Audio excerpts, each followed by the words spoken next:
Hey everyone, how's everybody doing today? Welcome to my Sunday live stream. Sorry I'm really late today. I just before I started I spilled my coffee, so I made a mess. And anyway, there's always something, right? But anyway, today I want to, and I'm running on like 2 hours of sleep, just so you know. I went out and did some astrophotography last night, and it's yeah, it's rough. I don't know if you guys saw my last I did some astrophotography with Ben last week, and it was a clear night, so I thought I'd try and do it all by myself and see what I could do. And I just got home maybe a little bit after 10 o'clock, and then I had to take care of things, but so that's why everything is so short notice. I just been busy out taking pictures and working on some new videos. But I guess the big thing this week that happened is they announced the OM-5 from OM Systems, and there's a lot of mixed reviews out there, right? I mean, it's always as there always is. You know, people want more. Some people think it's great, and me personally, I'm kind of leaning on the. I think it's a great little camera, right? It's it's it's everything I thought it would be, because I know a couple of weeks ago we talked about it, and I said basically I think it was going to be, or I thought it was going to be just a baby EM1 Mark III, and that's pretty much what we got. Um, Dang it, what the heck is in my pocket? Like I said, I just got back, so I haven't even emptied my pockets yet. Oh, this thing. This is for my Astro tracker. Jeez, that was poking me in Christmas. So I went out. What was I talking about? Oh, the OM-5. So yeah, that you know, it's basically a baby EM1 Mark III, right? So everything that was good about the EM1 Mark III pretty much applies to the OM-5. You know, the image quality is kind of a known quantity. We know what that's like, and you know what we need to do is, I guess, basically differentiate the OM-5 from the EM1 Mark III, and that's all we have to do, I think. And you know, obviously, smaller battery, um, and no tethering ability, no external grip with battery, um, and the big one, really, I think, was a big miss in a lot of ways. But I understand kind of why they did it. Was, you know, there's no USB-C ports, so you can't power the camera externally. Obviously, you can't tether, um, and it's going to limit some applications for professionals, because I think, like Robin Wong was saying, I watched it like when it came out, so I can barely remember what he said. But basically, you know, the EM5 Mark II, the Mark II series, which I think is the best cameras Olympus ever made. You know, the M5 Mark II is basically a very small but thoroughly professional camera, in and out. There was nothing enthusiast or amateur about it. I mean, that camera could do everything, right? And when they came out with the M5 Mark III, that's when the marketing started shifting, even before OM System took over. And you know, they took away tethering, they took away external battery grip, they took, you know, they didn't add USB-C in the M5 Mark III. So essentially, the OM-5 is just a uh, upgrade to the EM5 Mark III, the same way the EM1 Mark III was for the EM1 Mark II. I guess there's some other limitations in Pro Capture. Live ND's a little, it only goes up to live ND 4 or something instead of 5, and the OM1 goes up to 6. There's some minor things. None of them are deal breakers, really, I think, for the target market, including no USB-C. The only problem with not having USB-C is a lot of younger people, and I guess we should identify what I think the target market was for this, which from the advertising and everything that I saw was basically for travel adventure. They're going after a younger audience, and not that old farts like me don't go travel adventure, but they're going after people that like their GoPros and but want something better, right? That they can take with them and take decent pictures. Um, and maybe even beat up a little bit, because it's my EM5 Mark III has been pretty durable. I haven't really had any issues with it. And I try to be gentle to my cameras, but somehow I end up dropping them or banging them around. I don't know why, but it's been durable, needless to say. I haven't had any issues with it. I know there was some issue with the tripod plate or screw thread. Um, and it's a little bit more susceptible because it's a plastic body. I mean, inside is all magnesium or something, but it's not as strong as, say, the OM-1, which is all metal. But that's not to say, I mean, I've seen people snap their metal tripod mounts, right? The all metal base. So no matter what camera you have to be careful. You can't be like putting stress on that tripod mount uh, unnecessarily, right?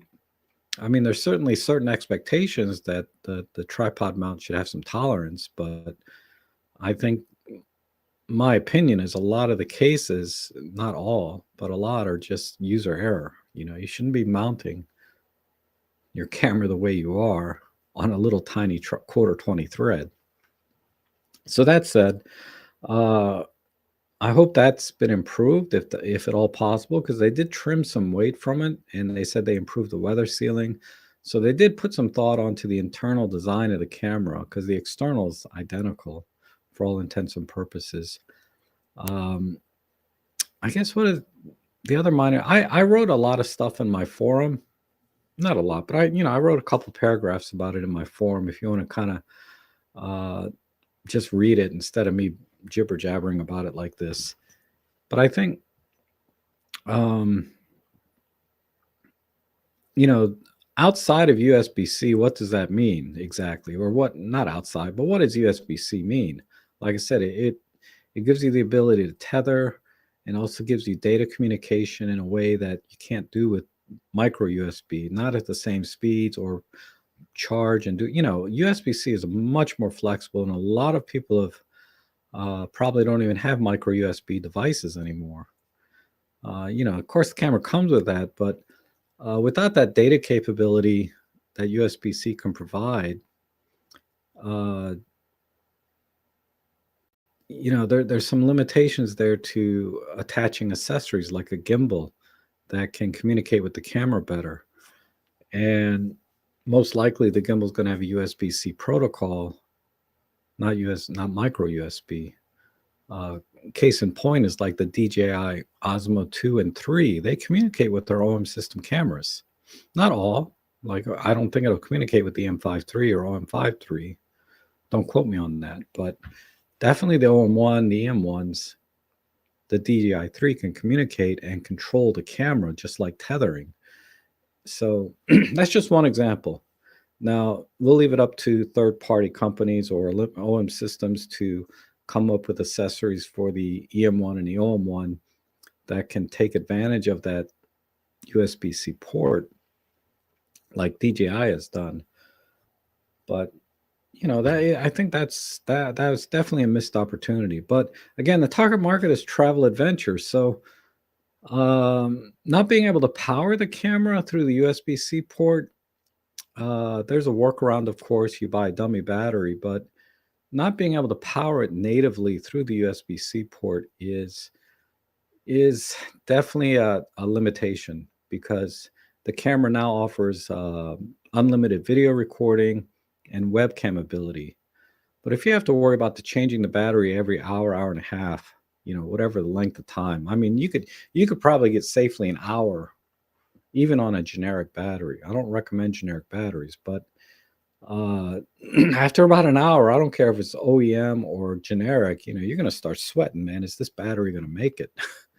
So it kind of makes that, and putting their camera on a rig, sort of a limitation, because you know you can buy the dummy batteries, but then you either have to leave the battery door open or take the battery door out, and again, that creates problems with uh, how you're going to, if you want to rig the camera, because the small size and light weight of that camera makes it ideal for gimbal use.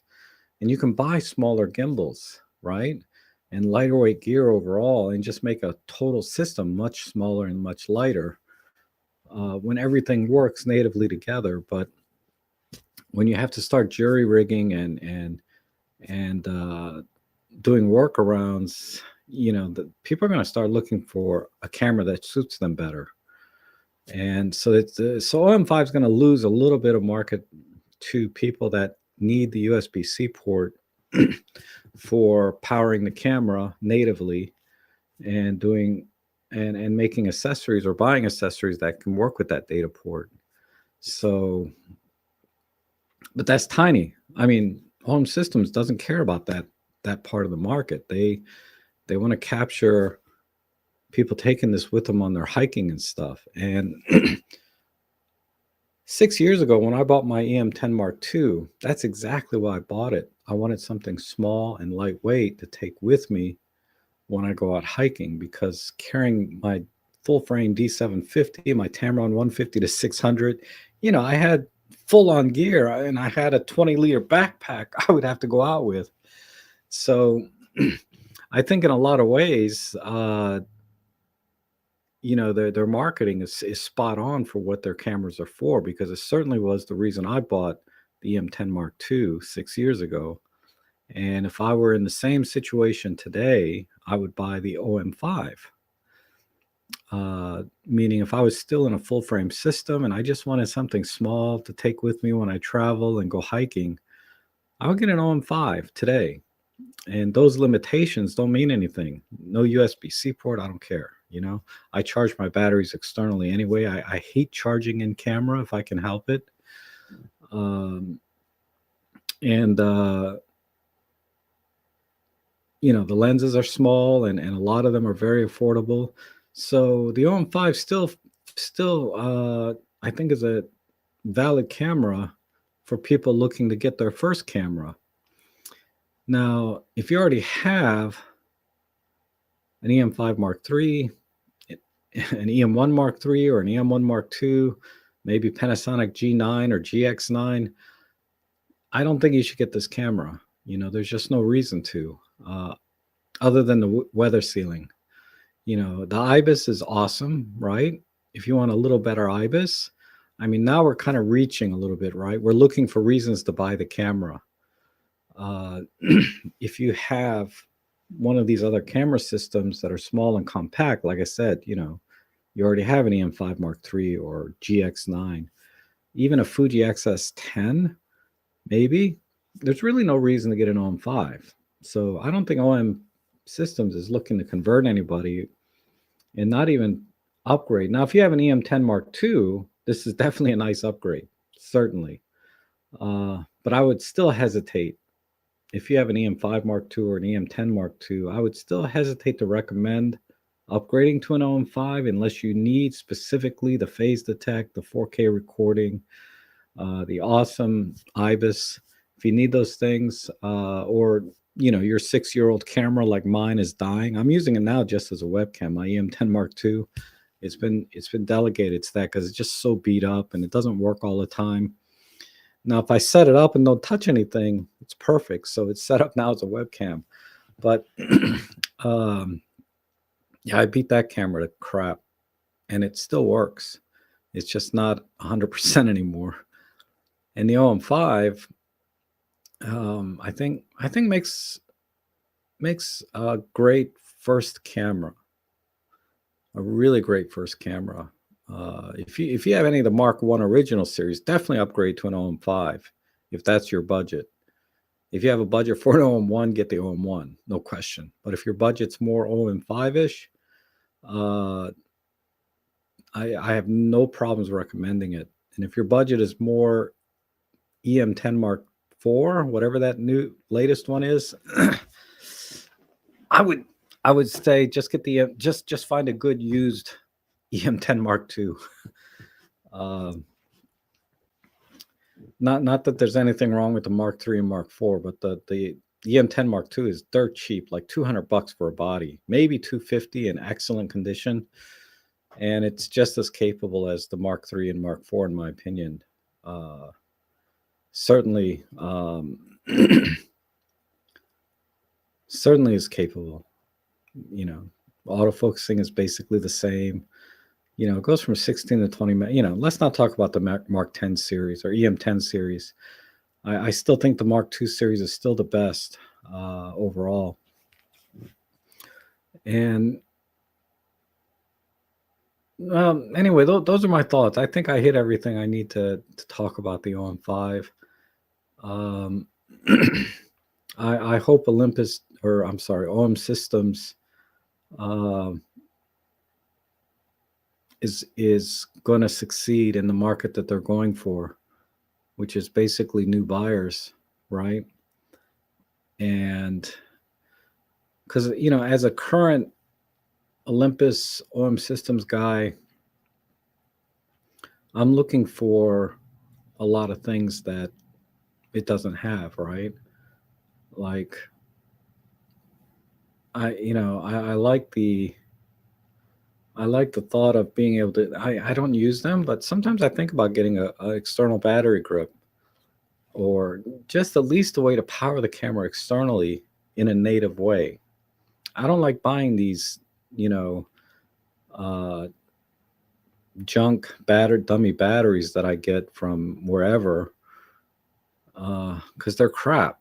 They work, and this one that I have now has been working fine. But I can tell you, I've had to take it apart and re-glue and secure things inside because it just, for no reason at all, it just worked itself loose and wouldn't power the camera anymore because it's a piece of crap.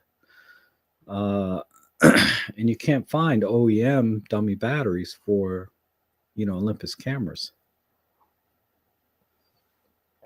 And I buy generic stuff whenever I can, when I can, but sometimes, OEM is the only thing to get because it's the best by far, like batteries. Yeah, I have generic batteries, but uh, I rarely take them out. I've thrown a lot of them away uh, because they just swell up and they don't fit in the camera anymore, or they get a little bit tight. It's time to chuck them because they can explode. Okay, let me check the comment sections and see how everybody's doing. I haven't or chat section. I'm sorry, comments. I'm sure everybody has a lot of thoughts on this, but those are my thoughts. I think it's a great camera, and I think it's perfect for who they're marketing it for. The question is are people going to buy it, right? Is there a big enough market for that uh, to make it successful in a way? I don't see the OM-5 as an entry point to the OM system family of cameras. Like, if this is their very first OM system camera, and they've been shooting other cameras, they should get an OM1 or something, or an EM1 Mark III. Those make more sense to me. But first time buyers, OM-5, if that's your budget, that's the way to go.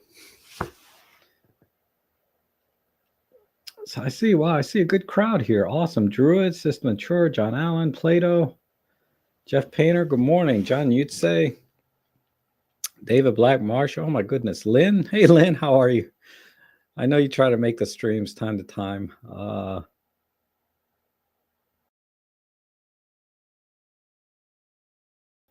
Okay. Just saying if there's any comments about the OM-5. If I miss it, I'm sorry. John Allen says OM-5 a bit of a disappointment. And I think, yeah, for people that have been in Olympus a long time, we remember the Mark II series, right? How good those were and how much they brought to the table. And when we look at the OM-5, we see things being taken away, right? That we think should be included. And they're not focusing on us at all. Certainly, they don't want to lose us, right, as customers. But I have no reason to buy the OM-5. I have an OM-1, and if I didn't have the OM-1, I have the EM-5 Mark III. I don't think it's enough of an upgrade from an EM-5 Mark III to get the OM-5. What do I get? Live ND, handheld high-res shot. So bring a tripod and buy a ND filter. You're done, right?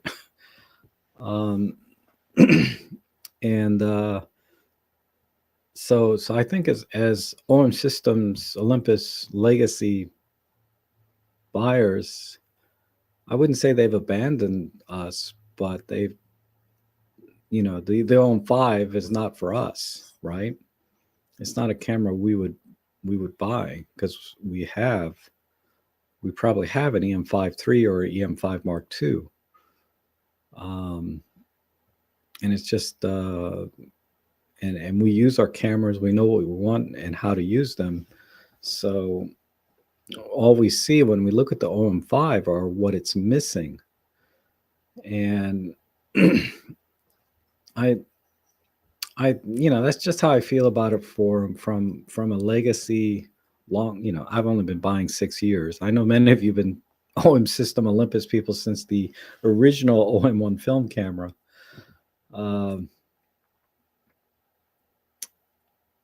So it thankfully the OM-1 is everything I wanted.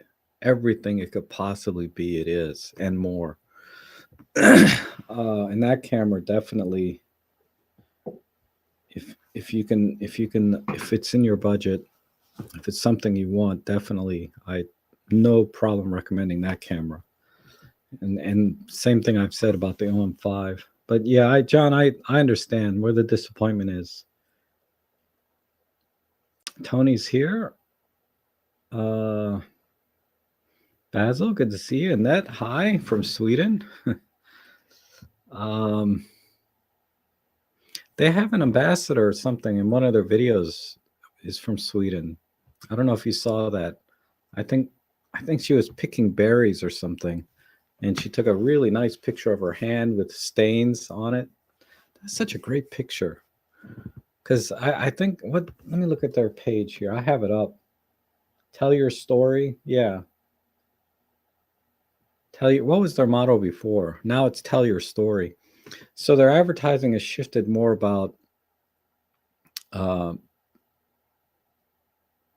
feelings and more of the emotional side than the technical side, right? Which is it's not too dissimilar to if you remember, a lot of you remember because you're my age, right? Memorex, right? Is it live or is it Memorex? And they had a picture of a guy. Anyway, there was that motto. And I don't know if it was the Memorex ad or it was another ad, but there was another ad where, and it was for a cassette tape brand. It may have been Memorex. I don't think it was. I think it was another brand where a guy's sitting in a chair and like being blasted with sound, right? And that's like the whole ad. So, cassette tape advertising back in the day was very technical. We use Chrome, we use whatever, we have low noise, not too dissimilar from cameras, right? Low noise, high quality sound in this case, rather than images. And whatever this ad was that had the guy sitting in a chair being blasted by sound, that turned the company around. It was a case study I read somewhere. And it didn't talk about all of the technical things, right? And that's a lot of what I see here in the advertising now with OM Systems is they're going for that feeling and things you can do or how you see yourself using this camera, not so much about the technical things. As gearheads and what do they? Somebody has a name for it, but we like gear, right? And we want to know all the specs and what it can do. What's the dynamic range? How many megapixels? What are the features it has? How many stops of image stabilization? Let me see if that's even on the first page, I'm just looking at this. Yeah. This one. Tell your story, right? Like your favorite pair of boots. Invisible, durable, discover stories. I mean, it's, and then the warranty.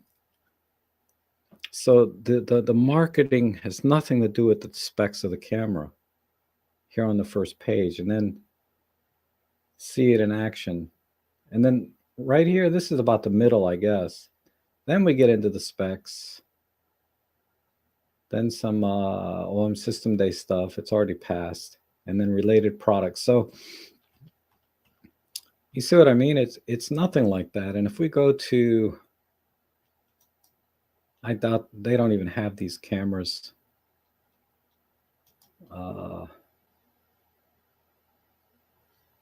Compare. How about shop? Do they have any of the original stuff here? Let's see if the marketing's changed at all. All you need, break free. That's right. That was their original. Explore the world without limits.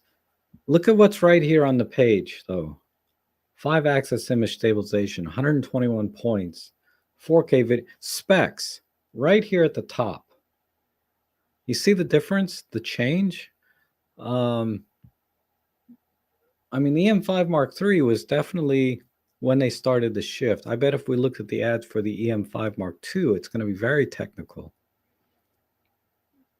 And compact, lightweight, world-leading portability, image quality, weather sealing, all specs again.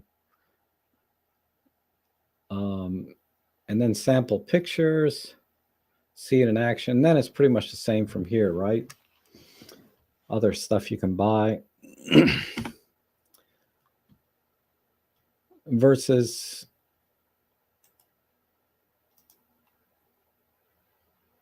what do you have here? Landscape, tell your story. See what I mean?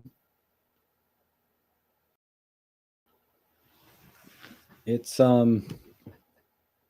definitely a shift in marketing in my eyes.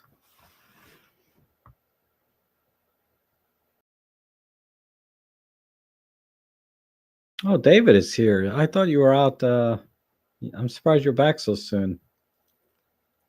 David Crooks went out to take pictures of ginkgo trees. Because I guess they kind of peaked this week. I went with them last week, but it was pretty good last week, though. And David says Robin walked in. Yeah, that's the impression I got. He wasn't a fan of the camera, but he's more legacy, right? He's been shooting Olympus a long time and uses it professionally. And the OM-5, I can't think of. I mean, certainly you could use it professionally, but it's limited, right? It's not the same. It's not a full-on professional camera anymore, like the M5 Mark II was.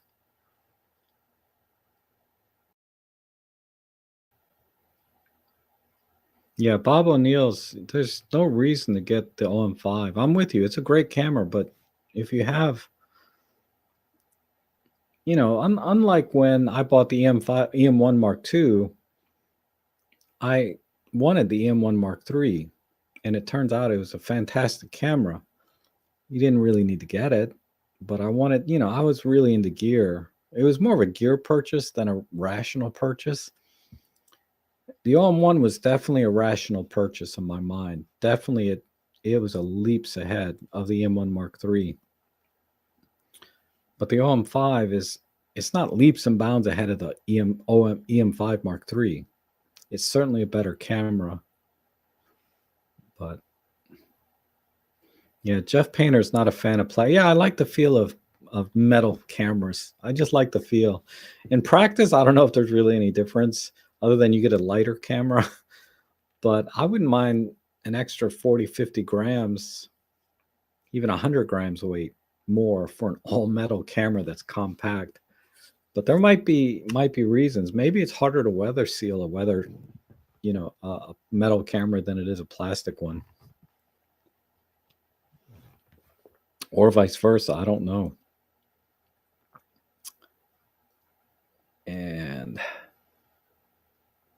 I'm going to talk about some other things I've been up to here in a minute. Basil says, the OM-5 isn't a camera for me. I'm just not paying that much for a plastic camera, not the experience I want at that price point. Yeah, I mean, a lot of cameras are plastic now, though, at that price point, but I get it. I get it. I like it. But it's just not the way it is anymore. And George says, I love my EM5 Mark II. It's an awesome camera. I have one. I never use it, but I love it. I use my Pen F when I have a choice. When I go on a photo job, I don't have a choice. I have to take the OM1, or the EM1 Mark III even is excellent. The EM5 Mark II, that could be my backup camera, actually. Oh, I did want to mention one thing I'm really happy about with the OM-5 is that you can now program custom modes to the function buttons. That is one pain in the butt thing for me, and why the M5 Mark III would never be my sole professional camera. If I could program custom buttons to my EM5 Mark III, I wouldn't need to take my EM1 Mark III. Well, I would, because of the battery life. But it'd definitely be a strong, I use it as a backup camera, but it'd be a lot nicer backup camera if I could program custom buttons. But I use it as a backup camera anyway, because I can just manually dial in what I need when I'm on a job. But Peter tried to defend it, but ended up getting some flack. I didn't read any of the comments from his video yet.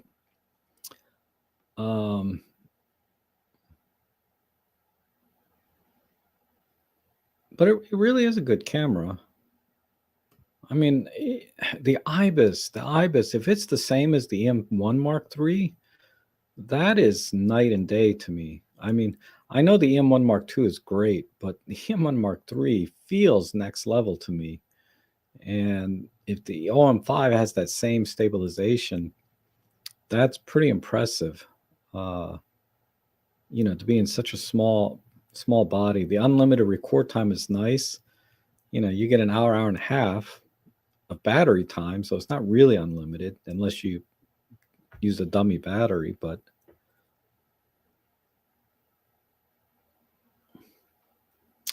and let's see, System Natura says the OM-5 seems like a great camera for people doing vlogs, which, as you say, may generally be for younger people. Yeah, I guess that vertical video thing, I don't see why somebody would record a vertical video using a camera. I don't get it. I just don't get the whole vertical video thing, because I don't use my phone for much more than texting anymore and talking to people. I hate Instagram, and I hate apps in general. I just hate them. But I will say I had to use my phone this morning to take a couple pictures. So, you can't beat the having a phone with a camera with you all the time. I got to show you this picture I took. When you go out to do astrophotography, you have to go out to these remote areas. And I bet it's already been uploaded to the cloud. There's definitely some very convenient things with a phone. Yeah, it's already here. Look at that. It's crooked because, I was just hand holding a phone. Yeah, you can see some fog in here. Have you guys been looking at my screen this whole time? While I was...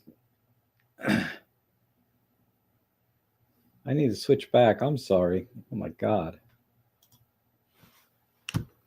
I forgot to switch back. Like I said, I'm on 2 hours of sleep. So,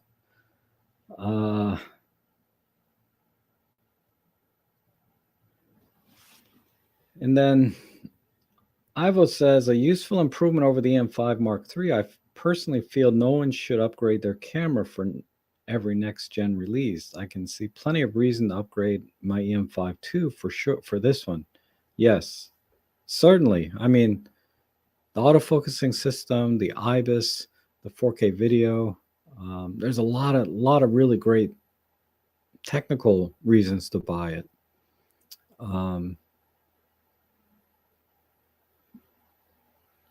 and you can do more with it. The live ND, high res shot mode, starry sky AF. I mean, there's so many things, right, that it does that the M5 Mark II cannot. Flat out. I mean, it's if you need those things, get it. If you don't need those things, EM5 Mark II still takes great pictures, right? And has a lot of features and functionality. It still has live comp, live bulb, right? It still has customizable buttons for custom. They called it My Menu back then. It has everything. It can be tethered, has external battery grip, can be powered externally. It has a lot of features, but there's a lot of things it doesn't have, right? And Bezos trying to make USB-C a Pro makes so little sense. It's becoming the standard port for so much that not making it basic just makes your product seem Asian. Yes. Um, yeah, I guarantee there's people out there, they have no micro USB devices at all. They're all USB-Cs at this point. I mean, I still got a ton of micro USB stuff, but when I buy stuff new, I look for USB-C. Definitely. And if there's a choice, I will pick the USB-C model over the micro USB version, whether it's different brands or whatever. If it's the same kind of device, USB-C is definitely my first choice. And Serge says, I have the OMD EM5 Mark II and I like the metal feel. I'm not sure I will like the new one. It didn't bother me. I mean, I thought it might, but again, I have, a dozen cameras, so I'm a little bit jaded by how the camera's built, because I can pick up a metal camera any day.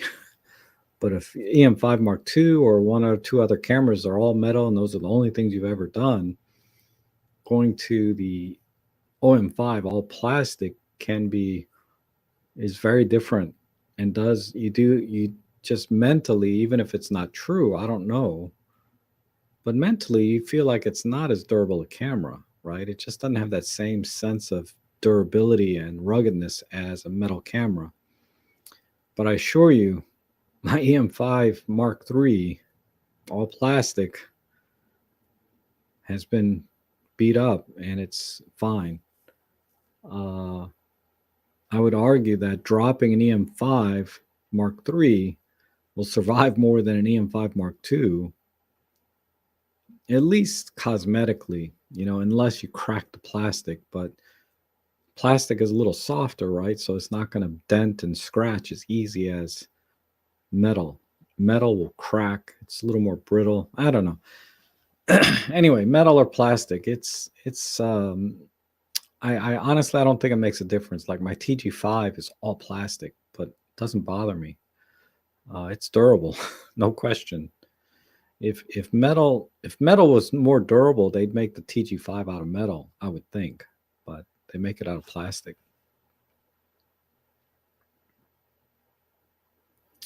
And Plato says the question is, what does the competition offer in that price range? Well, on the Panasonic side, if you want to stay in the Micro Four Thirds realm, they don't really have anything,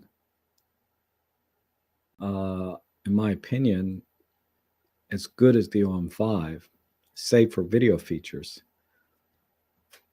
That said, the differences are very minor, right? G9, awesome camera, weather sealed, certainly equal image quality, better video, but it's bigger and heavier, and Um, it doesn't have a real pro capture.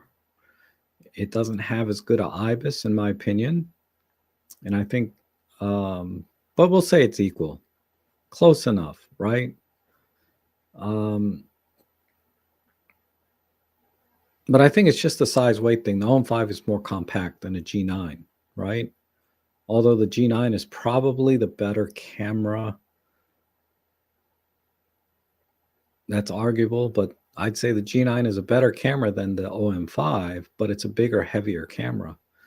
The GX9 is, I'd say, pretty equivalent to an OM-5, but it's not weather sealed, right? And it's a rangefinder style, right? The EVF is on the side. It tilts up, so it gives you some functionality that the OM-5 does not.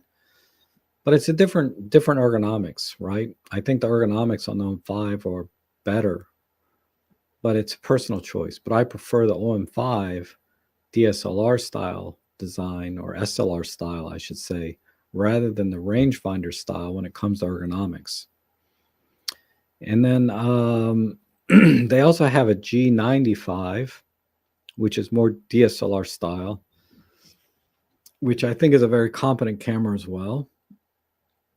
And at about the same or lower price point, but that's a very competent camera. So they're and I think it's weather sealed too.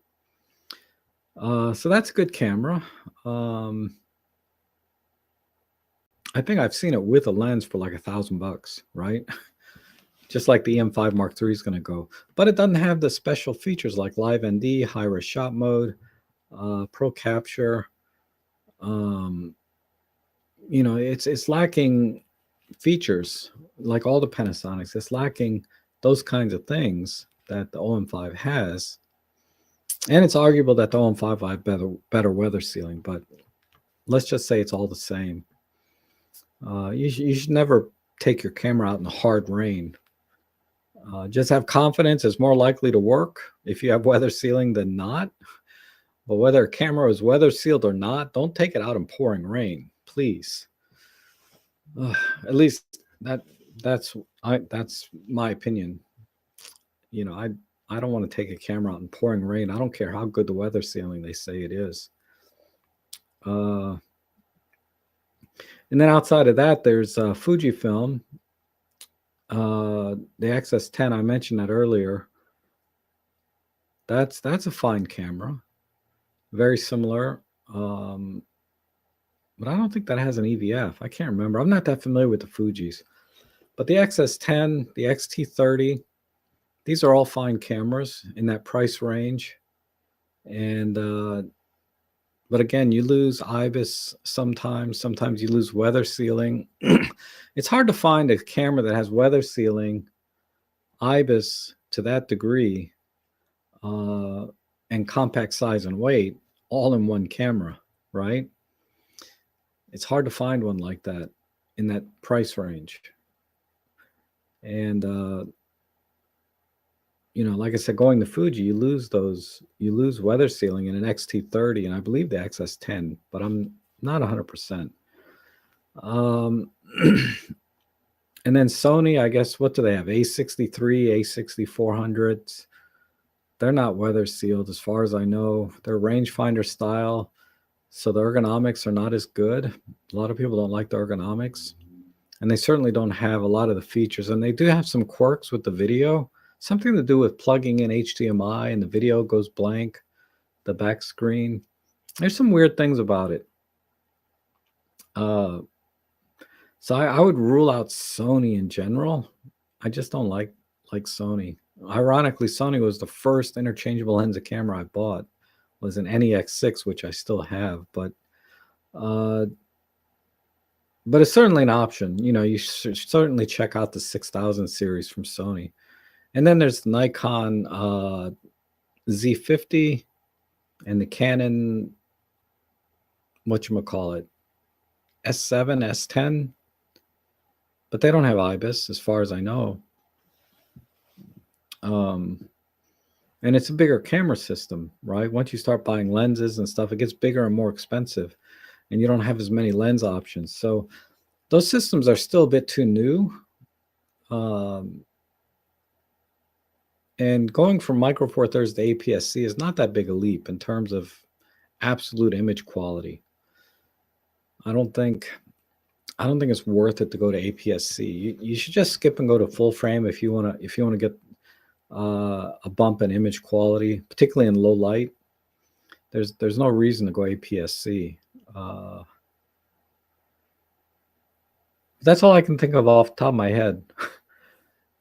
I think Nikon Z50 is a good choice in that price range, but it certainly doesn't have all the unique features that the OM-5 has. Again, going back to live comp, live ND, live bulb, high res shot mode, all that blah blah blah.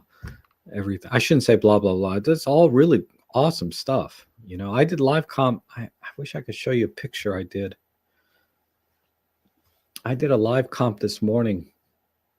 I mean, it's been done a million times, but I did it this time.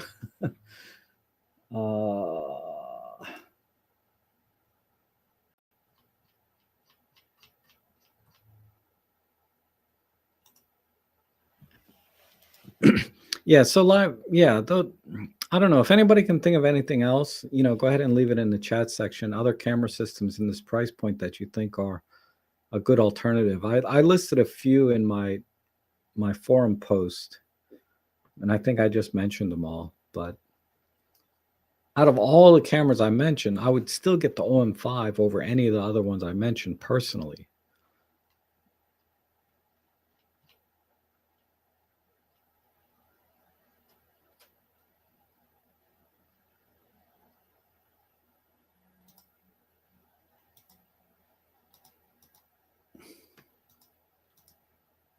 Why is I'm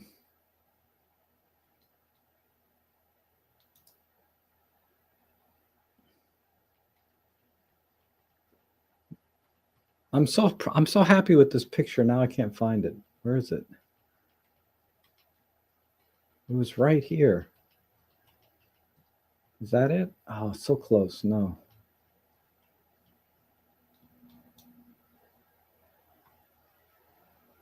It should be right here. Oh, why are those? Some of these are jacked up.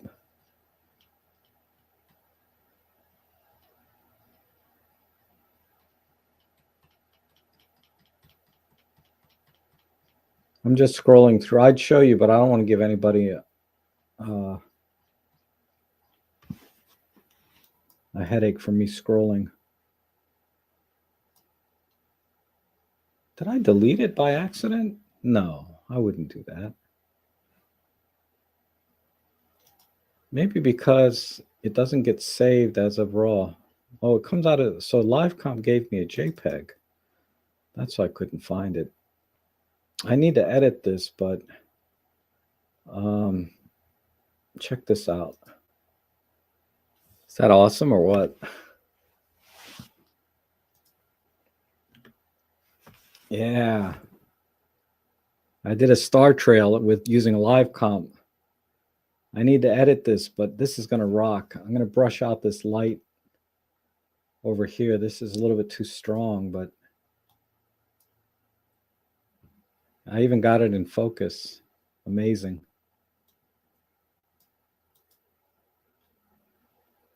A little barn down here. It's my sister's house. But that's looking cool. Anyway, I got a lot of pictures, so keep an eye on my Flickr and Instagram. I'm gonna process these and post them. I did a bunch of stuff last night. I was up all freaking night. All right, let me go through and see any more comments here.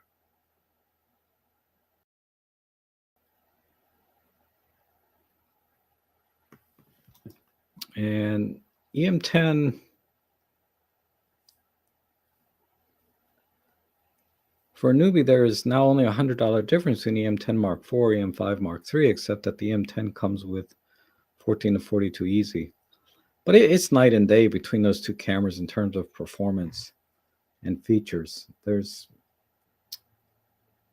I know the specs don't look like there's that much difference, but there's a big difference between those two cameras. I mean, I think the price is justified.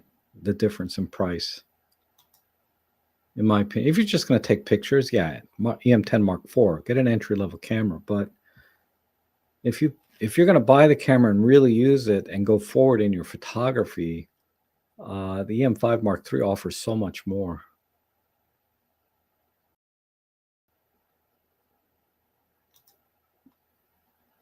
And here's another person, GB, says that his third-party battery also swelled up in the GM1, made the camera unusable. Yeah, you never buy third-party. Yeah, I used them briefly, and then, but I usually end up chucking them. As soon as I start to see a little bit of swelling or sense it, it goes in the trash. Oh, Walter popped in half hour ago. I don't know if you're still here, but how you doing, Walter? Good to see you. We might be going to Pennsylvania next month, or in December, I should say.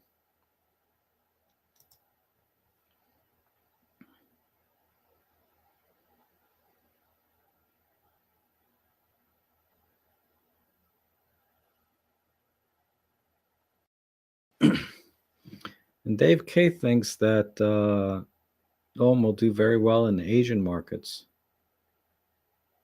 Okay, I don't know what the Asian market shops for. I know the pen cameras were huge out there. Oh, I haven't had coffee yet today. I had a little Mountain Dew with some kind of flaming hot flavor. That was awful. It wasn't spicy at all, and it just tastes like crap. Um, oh my goodness, Neo is here. Yeah, the OM-5 is a rebadge EM1 Mark III. It's a disappointment and a strategic mistake. Okay. Yeah, a lot of people are on your camp, right? I think like Robin is in that camp. I'm not. I'm more towards I think this is a great camera for the way they marketed it. If it had a USB-C port, it really got taken away a lot of the flack that it's getting for that one little thing. But that's overrated, in my opinion. I mean, tethering can be done with an app to some extent. It's not the same thing, but for functionality, if you want to use the camera remotely, you can use the app on your phone. I know it's not the same as real tethering, but there are workarounds.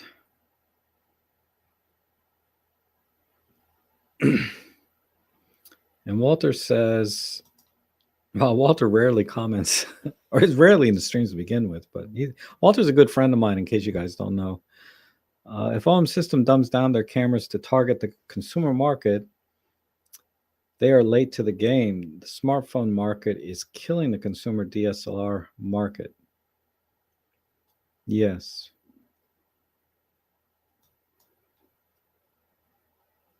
Um, it's, I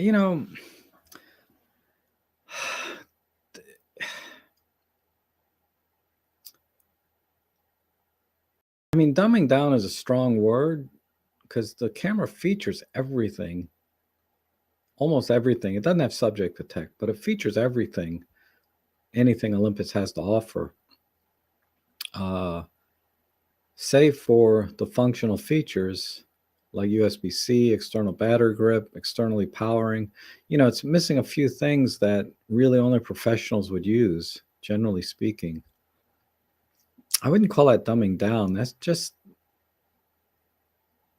taking things the way that nobody's going to use anyway. I mean, how many battery grips did they sell, really, even for their professional cameras? Um, if it was a big deal, the battery grip, I would think they would stay in that market, right? They would have kept all their portrait photographer ambassadors, and they would have educational material on how to do portrait photography using the battery grip, more educational material about using the tethering. They would be hardcore into it. But right now they're hardcore into travel adventure, and they don't care about the rest of the people that are in that side. Um,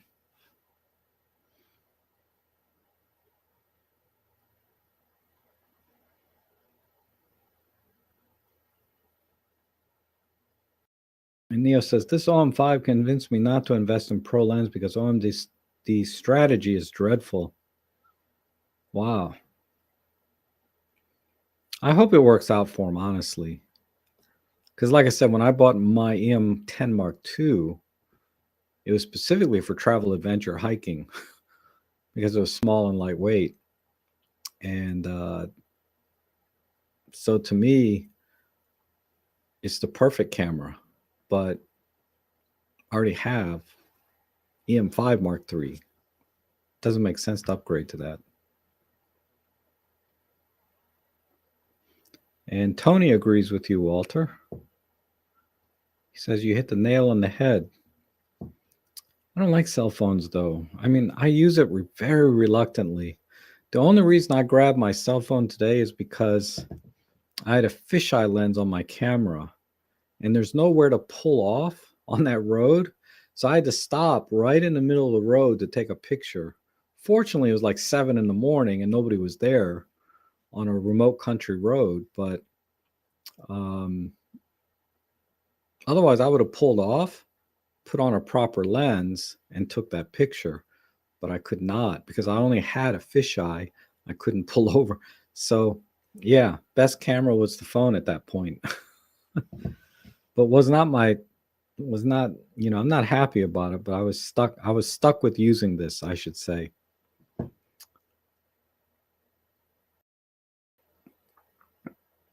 Yeah, tell a story is definitely a shift to targeting vloggers, no question.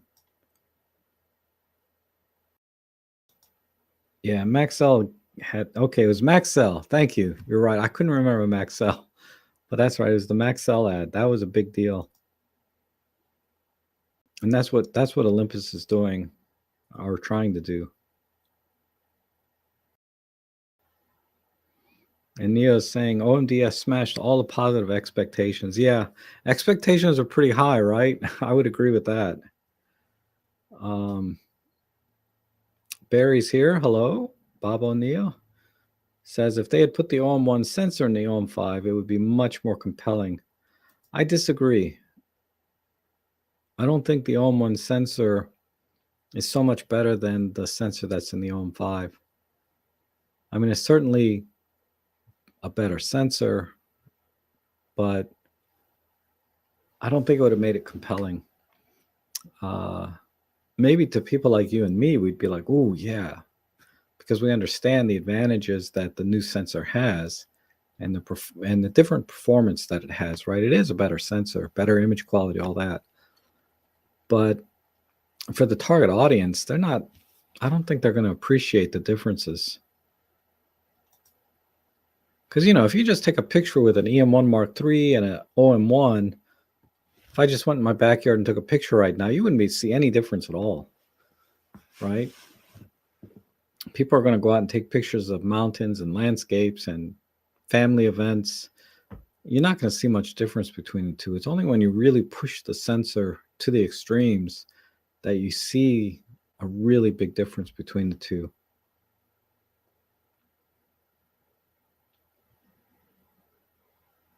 And Don has a question. And John Follow says, I was disappointed by Robin's video.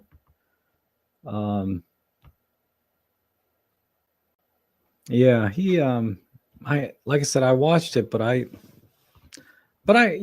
when you watch people, I watch him, I get it. I get where he's coming from.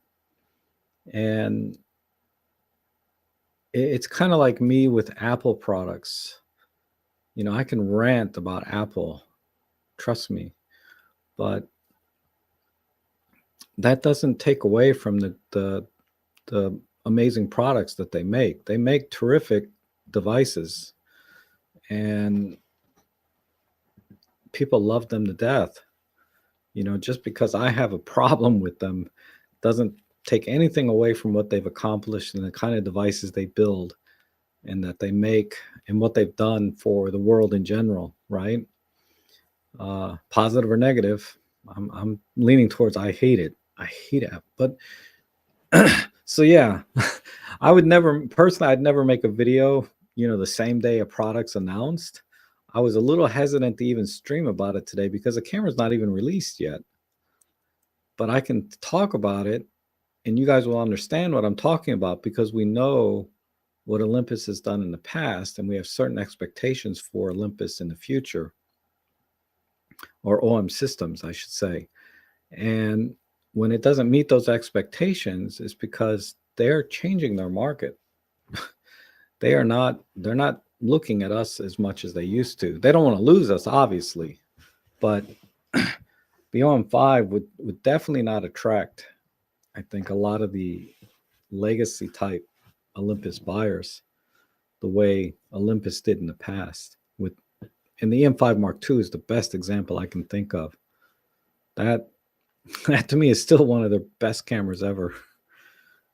Okay, I'm sorry, Don. Let me see what I can do. Don and Pam, I'm trying to get the hot shoe on top of the Godox X2T to fire, but I can't get it to fire the same.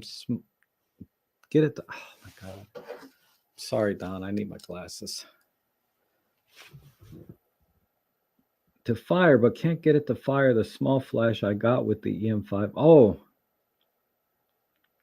yeah, the X2T trigger will not fire anything but Godox flashes. So if you're talking about the little tiny flash that came with your EM5, it's not going to fire that. That little tiny flash is designed to just act as a fill flash in small spaces and also to trigger other Olympus branded flashes, but it cannot be triggered by a Godox X2T trigger. So you're going to have to buy like a Godox TT350 or one of their higher models. I think the TT685 or something. They have bigger flashes. So buy accordingly what you think is right for you.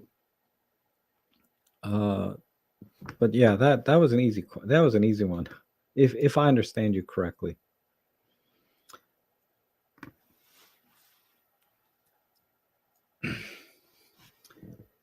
And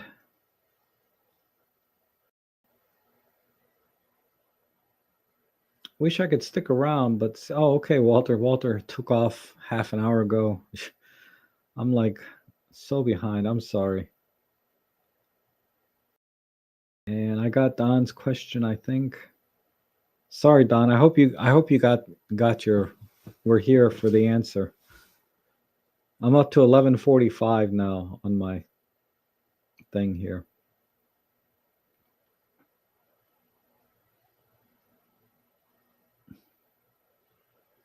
And then Samson says there's very good and very bad plastic. Yeah, there's certainly different grades of plastic. Some are better than others. I would hope that Olympus chose the best they can for the price point they hit. And John Follows says, I will be getting the OM-5 so that I can now sell my A7 4 and 5 lenses. The OM-5 has two significant features that no one seems to mention. Well, I'm curious what two you're talking of that I haven't. Did I not mention it either? What am I missing? I'm curious.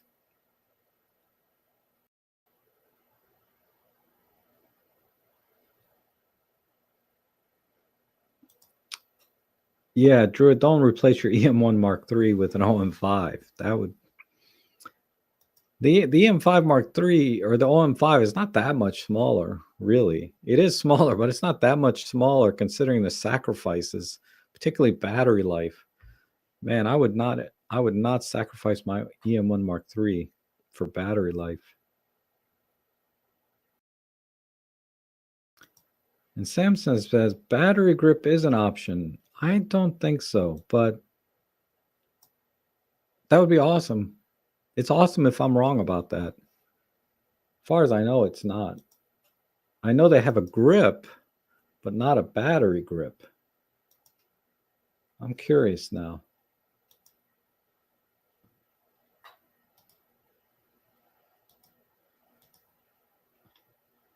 For some reason, I can't pull up my browser. Why?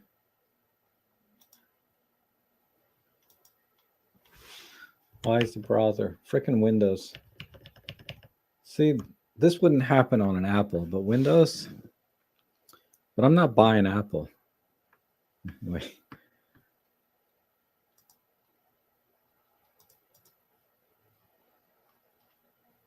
Let's see.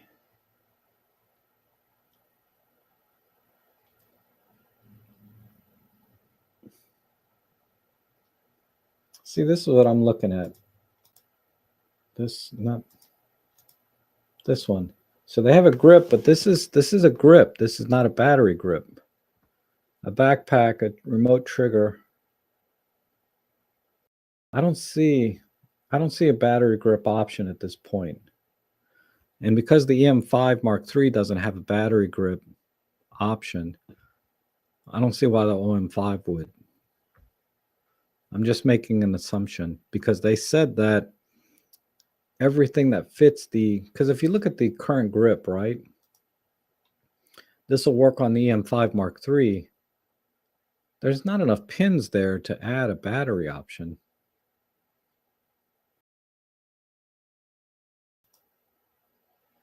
But okay. If they said they're going to make a battery grip for it, then that's good. But I don't see that it does.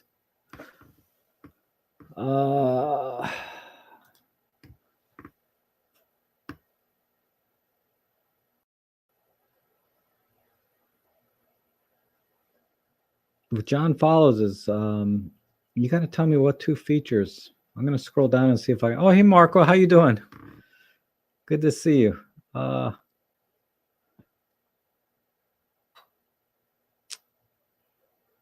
have no idea who invented IBIS, Sam. It was before my time in photography.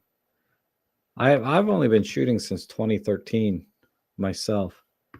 I mean, I've had some pocket cameras and I shot a little bit of film in college, but for all intents and purposes, I started photography in 2013.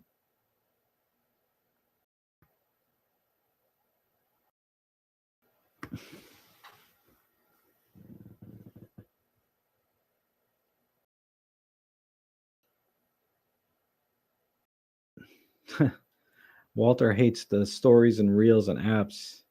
Too many diluted forms of content. Just give me my feed, date, order. Yeah. That's just not how the world works. They got their algorithms and AI and all that trying to tell us what we want or tell us what we think we want, right? And let's see. Big manufacturers need to learn from GoPro about horizon leveling and body size. Yeah. Wonder why they haven't paid attention to it yet with all the increase in pixels. It is amazing to me how good the image stabilization is in these little GoPros and other action cams. It's amazing. Now, the image quality is certainly not on par,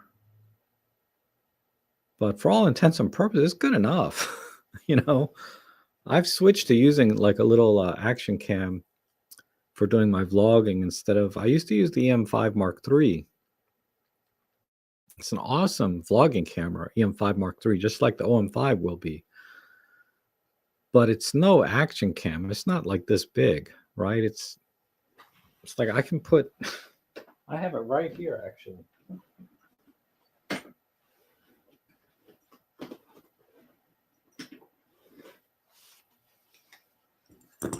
This is my action cam and 2 spare batteries. So I got 3 batteries, the charger for the batteries and everything right here.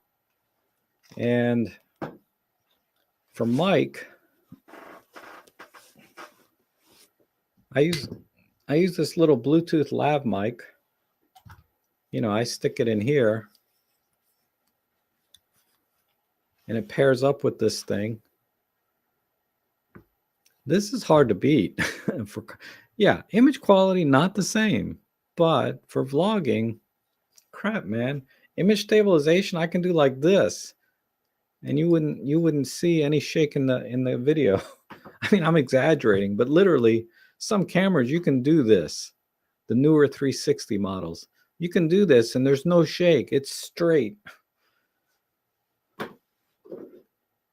So yeah, this is hard to beat. And I know Robin hated this thing. He had one of these. He hated this thing too. But he was trying to get all fancy with it, Um, adjusting shutter speed, putting ND filters on, and just making it complicated. No, just put it on auto and push record. That's, and for that, this works amazing. Image stabilization, video quality, portability. Now I need 2 extra batteries because I can only get really about less than 2 hours on a single battery on a photo walk. If I'm recording constantly, maybe an hour, but I'll get about 30 to 40 minutes of actual record time for every battery that I use.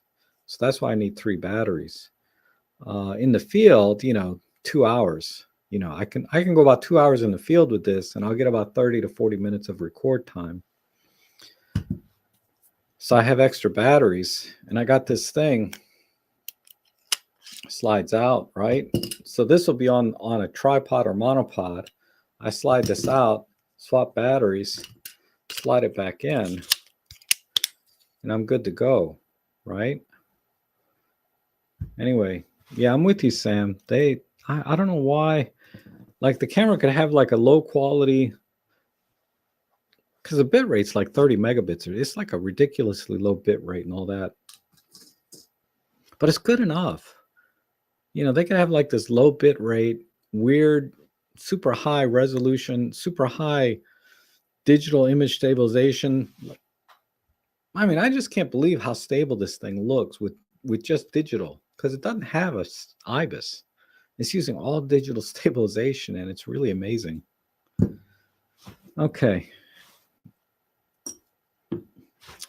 But I agree with Sam on that 100%. I don't agree with you on the battery grip. Well, let's just say I don't know. I'm not really disagreeing with you. I don't know. You might be right. And then GB says, IBIS is so compelling. I upgraded a 2-year-old Fuji X-T3 for the X-T4. The X-T3 doesn't have IBIS. I didn't know that. So you have to get an X-T4. So maybe none of the Fujis have it unless you get an X-T4. I don't know.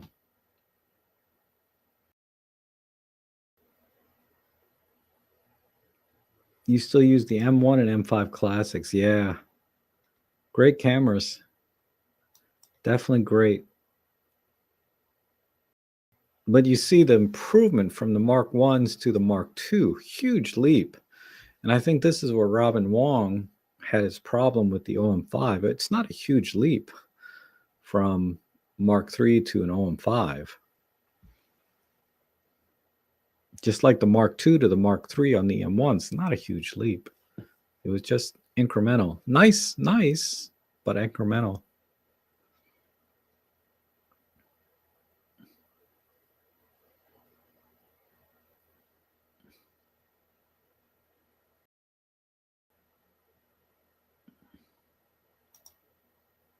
Hoping I'm wrong, but it seems OM System is using their inventory of old parts to bring upgrade to OM-5. I hope OM System has newer technology. I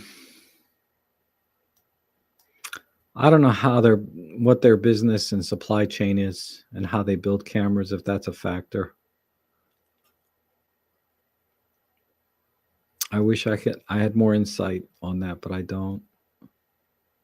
It certainly looks that way though, right? From a consumer level.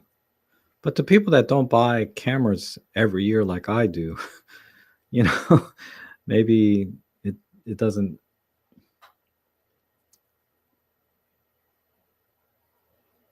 How did I jump backwards on the chat?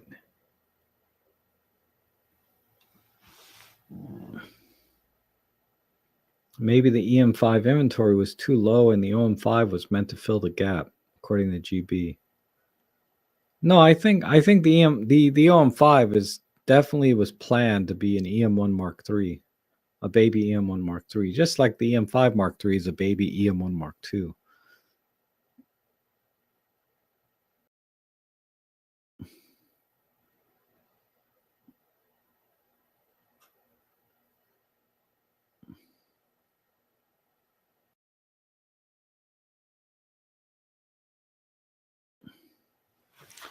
I'm just trying to catch up on the chat again. Somehow I got backwards. What time is okay?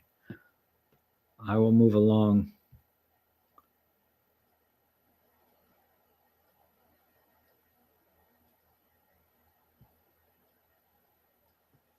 Yeah, USB-C is easier to insert and unplug, certainly.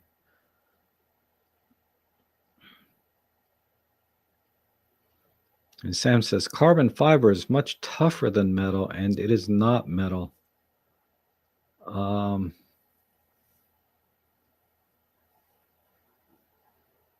Yeah.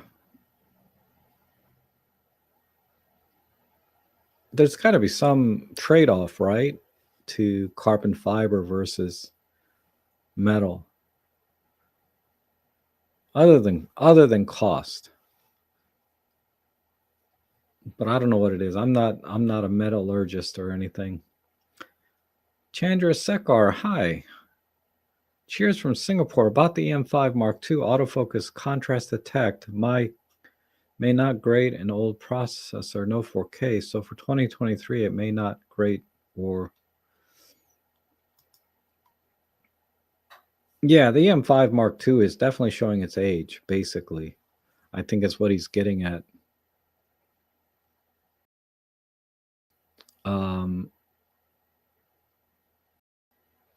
But I still think it's a great camera.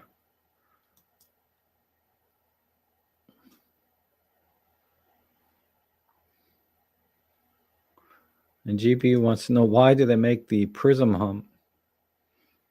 Well, they got to put the EVF somewhere, you know.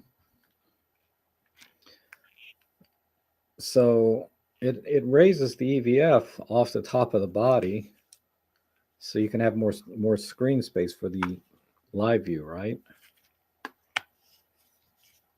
Otherwise, you'd have a rangefinder style, and the EVF would be here on the side.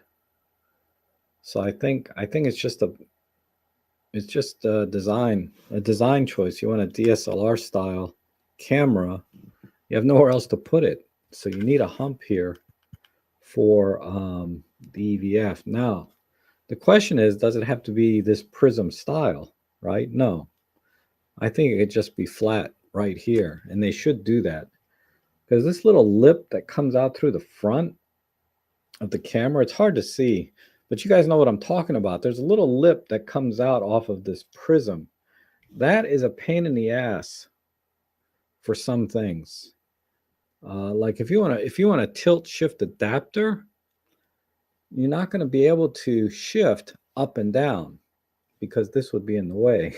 You can shift left and right, but up and down is a problem because of this. So certainly this most likely doesn't need to be extended out this far. They could probably chop it off in the front a little bit. So I believe it's a style choice. And they could do without the hump, or they could do without this lip coming out the front, but it has to be raised up from the body to give space for the LCD. Otherwise, they would make it a rangefinder.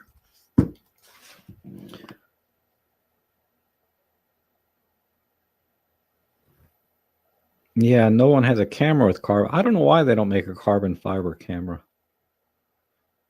I mean, even Leica doesn't use carbon fiber, right? And because certainly in Leica, there's no price problem. You can charge whatever you want if you're Leica, and they don't do it. So there's got to be some trade-off. You know, maybe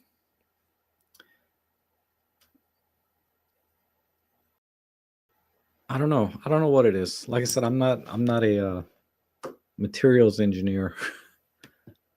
I'm sure a materials engineer guy. There's probably one here in the chat somewhere that would know. And Basil says he'd get an XT4 over an OM-5. Maybe. I don't think I would. I would still get an OM-5. Mainly because it's going to be a smaller system overall, and the lenses overall I think are cheaper. But let's put the lenses aside. I have a lot of lenses already for Micro Four Thirds. Trust me, 6 years ago, I was this close to being an ex Fuji shooter versus Olympus. This close. It was almost a toss of a coin. But I just liked the looks of the Olympus a little bit better at the time. And it was just a hair bit smaller with the kit lens because it came with that power zoom kit lens. The EM10 Mark II came with the power zoom kit lens, and the XT10 had, the normal manual zoom kit lens. So the way it looked, and it was more compact than the XT10 at the time. That's why I chose the EM10.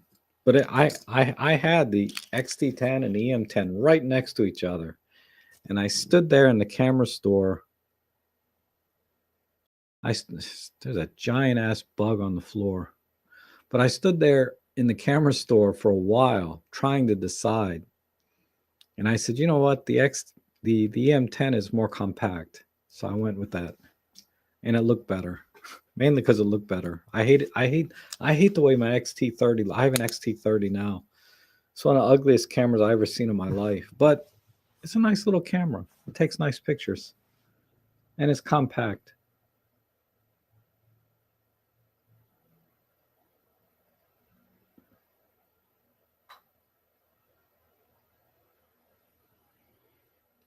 And Fuji doesn't put IBIS in any of their rangefinder style cameras. Okay, yeah, I'm not a Fuji guy overall, but yeah, not having IBIS is definitely.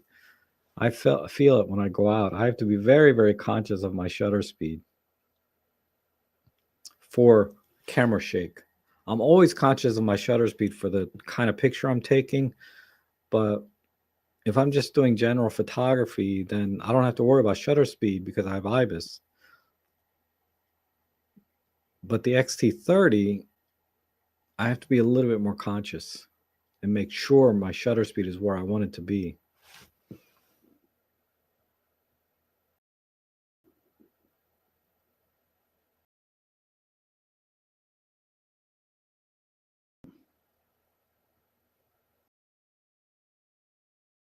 And then here's some numbers.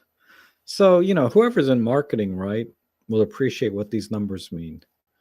To the average guy like me, right? These are just numbers.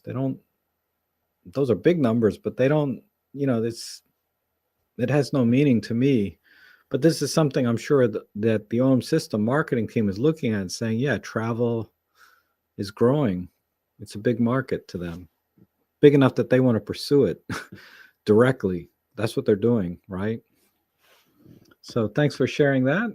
I'm sure that means something to someone. I'm not belittling it. I do appreciate you sharing that information. Bozo the Clown. Anybody remember Bozo the Clown, like the TV show? I'm old enough to remember watching that as a kid. But apparently Bozo's bored today. Ah, you just got your Insta. Yeah, it's cool, right? I don't know what the RS is. Maybe that's the same thing I have. I forget what this. This is an Insta 360R. RS is the newer model. This is the old one. Yeah.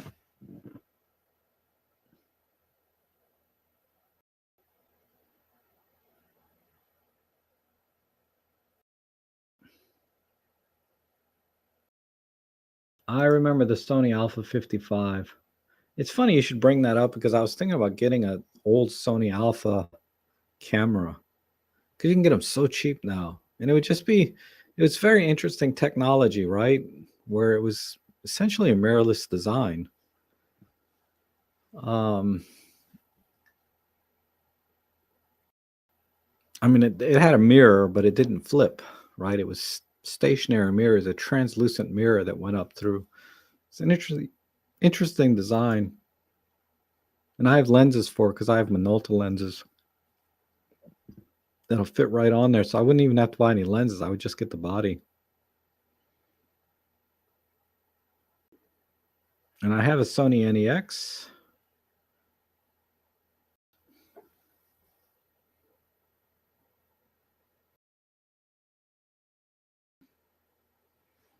And Basil says, I wanted a travel camera, always on me camera. I never chose the OM-5 for that. Or I'd never choose the OM-5 for that. I got a Lumix G100. Yeah, G100 is pretty cool. I forgot about that. And it works beautifully for less than half the cost of the OM-5. Absolutely. G100. A lot of people love that camera. I totally forgot about it. I should go look at one. I wouldn't buy it, but I'm just curious, you know? It's always neat to hold like a small compact camera that's capable. And I hope they continue that series because it seems like, you know, the old GM, you know, the real tiny stuff they used to make is gone.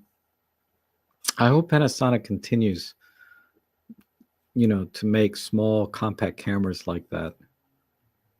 Because there are people like yourself that will love them, right, Basil? They just would love it. It's just perfect for them. Just like I'm a huge Olympus fanboy, OM system fanboy now. I just love their cameras. So, disclaimer, I love their cameras. So I'm probably a lot more forgiving. And I'm trying to be pragmatic about it. Honestly, I'm trying to be pragmatic for those of you that may be on the fence about this camera. But just know it's coming from a fanboy. You know, I have no relationship professionally with OM systems, uh, but I fell in love with the Olympus EM10 Mark II. Shortly thereafter, the Pen F, and then every camera they've made ever since then. I just love them for what they are and how they work, how they look, and it's interesting. The OM-5 is going in a different direction than when I started. I started for the same reasons that they're selling them now, but I ended up using them professionally. You know, ditching my D750 and using all Olympus professionally now, and no regrets. I just love how compact and small a kit. I can just go in with just a little messenger bag of gear and finish a job, you know. And the little tiny Godox 8200 and you know, 8200 is just the perfect amount of power from a flash without being huge and bulky. And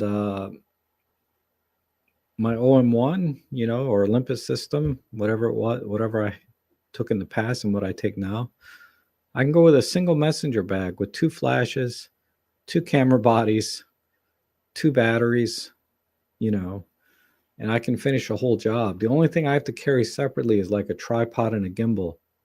And I don't even have to bring the gimbal half the time because they don't want video on their jobs. But uh, for gimbal work, having a small light camera, you know, and the small lenses, it was just a perfect fit for me.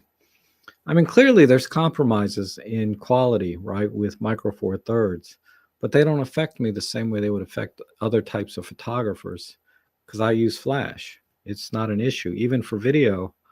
Um, Now that the OM1 is a full-on 10-bit machine and has a better sensor, there's still a compromise versus my Panasonic S5, which I used to use.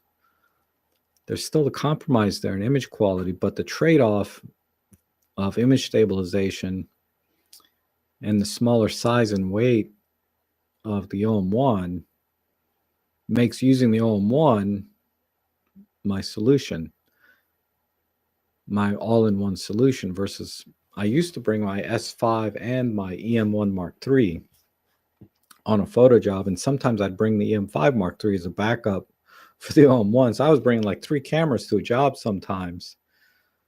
Now I can just use the OM1 and keep the EM5 in the car, and I'm good.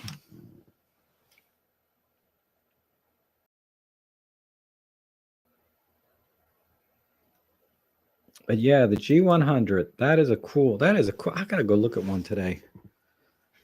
Well, not today, but sometime. I want to go see one. I don't. The thing is, you can't find them in stores anymore. Panasonic or OM Systems, for that matter, like Best Buy or whatever. Well, I'm lying. Let me just go to Best Buy and look.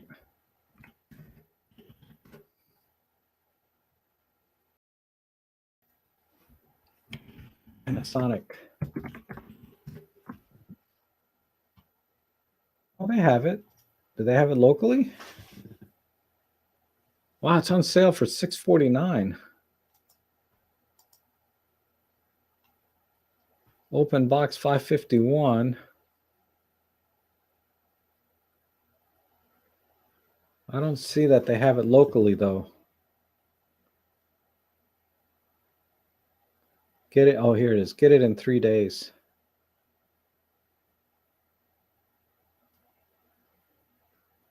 Pick up. Yeah, they don't have it.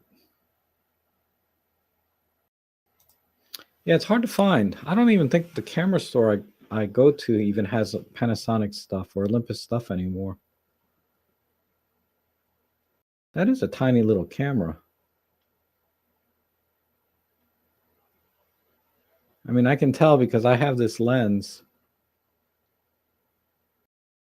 So it's very it looks very similar in size to like the M50 or the EM10 Mark II, maybe even a little smaller than an EM10 Mark II, and a fully articulating screen. So in that sense, this is a little better than an EM10, either 2 or 3 or 4, whatever series.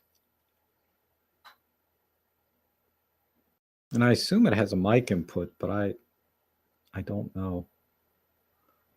They make it look like it does, but it's hard to tell from these images.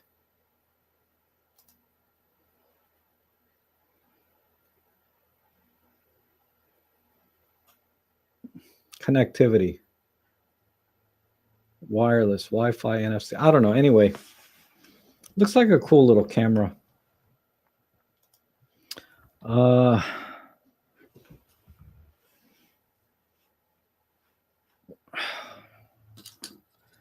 Sister Nature says a lot of people I meet on wildlife nature photo walks and overseas trips are using OM system cameras and lenses. Looks like the sector of the market they are targeting. Yeah, I see a lot of OM system Olympus cameras, in my photo club, a lot. I mean, I know I influenced a few of those decisions, because that's what I shoot with, and they like how small and compact everything is. But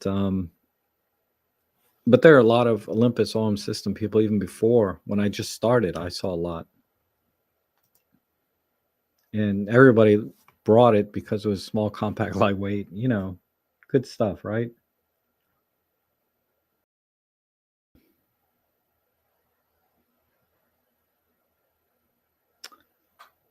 And Jim Nong says, "Hello, Rob from Greece. Your opinion for no pro travel zoom lens between, I guess you mean non-pro, between the 14 to 150 and the 12 to 60 pan, or the 14 to 140. I have the OMD Mark II with a 12 to 40 Pro, but it's heavy and short for 14 to 150. I would just get the 14 to 150. Since you have an Olympus camera, get the Olympus lens. It's a fine lens. It's not going to be as sharp as your 12 to 40, no question. But you're not going to be able to tell really unless you pixel peep. I took great pictures with my 14 to 150. I got rid of it because I traded it in to buy, a 300 millimeter f4. But yeah, it's a great lens. I would get that. I hear good things about the Panasonic 12 to 60, but I believe that's a pretty big lens too. And the 14 to 140, I've heard good things. I haven't heard anything bad about those two lenses, but if you have an Olympus camera, stick with an Olympus lens. It's just a rule of thumb. But I don't have any personal experience with the other two Panasonic lenses. But my experience with the 14 to 150 has been very good.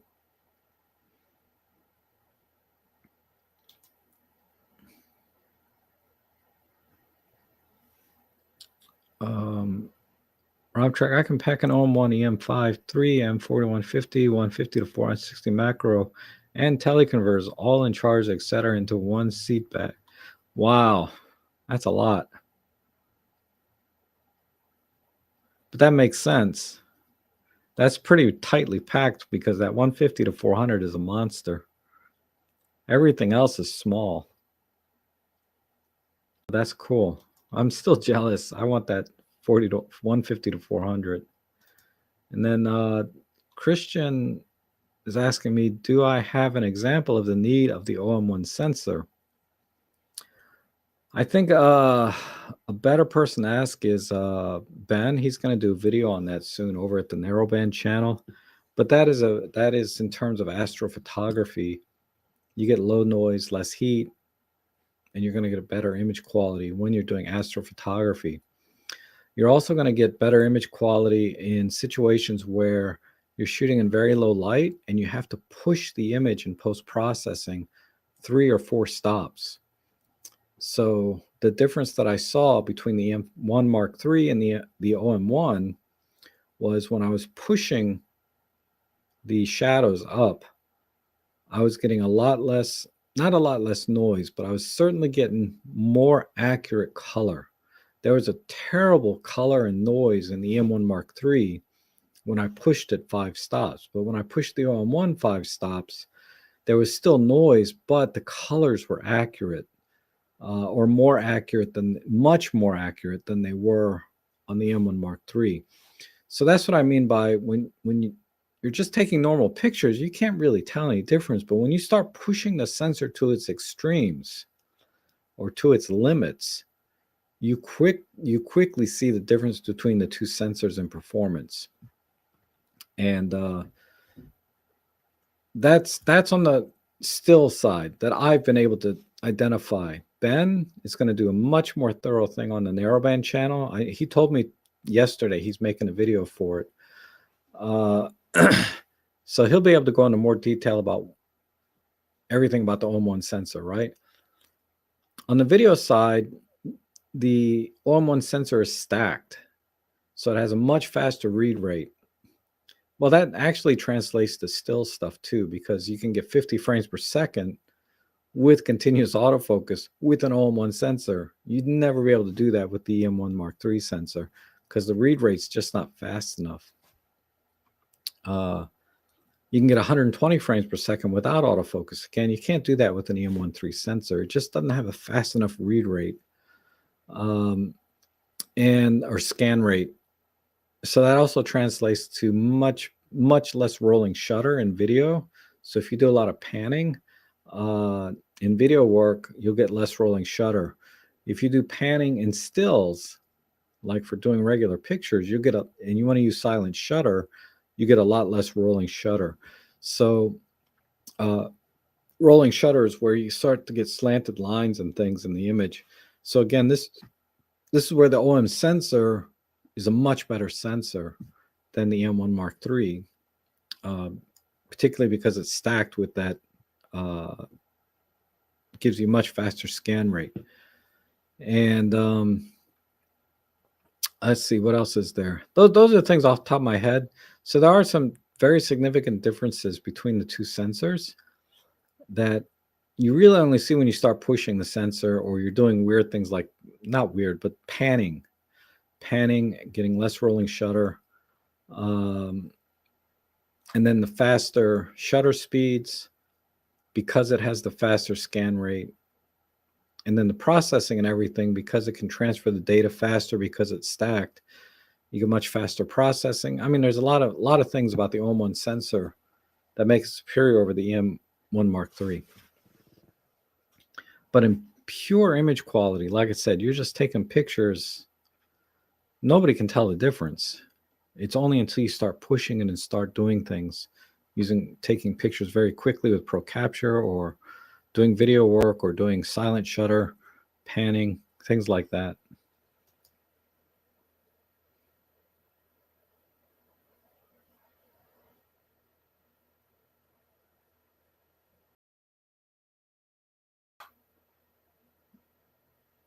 And then I'm not sure if this is related to the question I tried to answer earlier, but I'll share it. J.K. Kim says the FLLM3, which is that little small flash that comes with the Olympus cameras sometimes, won't fire without a fourth smaller contact on the hot shoe that powers supply contact. An XT2 hot shoe may not have any of the smaller contacts. The X2T. Okay. If you're talking about a camera that's an X2T, is that a Fuji? Fuji I thought was XT2, not X. The X2T is a Godox trigger. So I think if you transpose those letters, the answer is very different, right? Depending. So if you transpose the letters, J.K. Kim's answer is correct. If you transpose it the other way, my answer is correct. So I'll just leave it out there for you. I think it was Don and Pam were asking.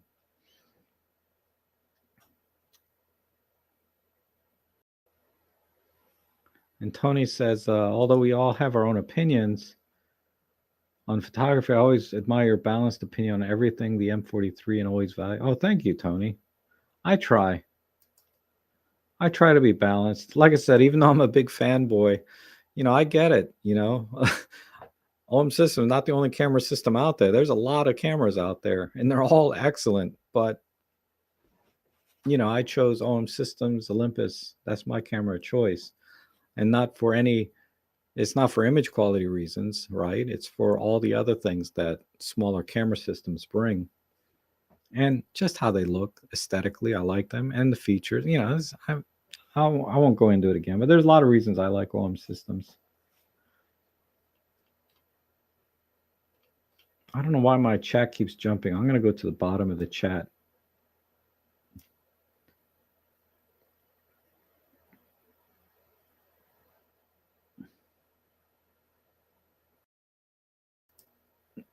You'd be very curious to see that's interesting.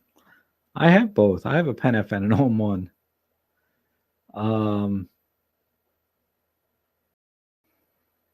What would be useful though? I mean, the problem with the Pen F, it has a max ISO of 25,000. So if I tested both cameras at ISO 25,000, I mean, what did you want to test exactly? Just pure image quality at high ISO versus, or do you want to compare color science, or, there's a lot of things to compare. I guess I could do it all. But my general feeling is that for general photography, there's not much difference between the two.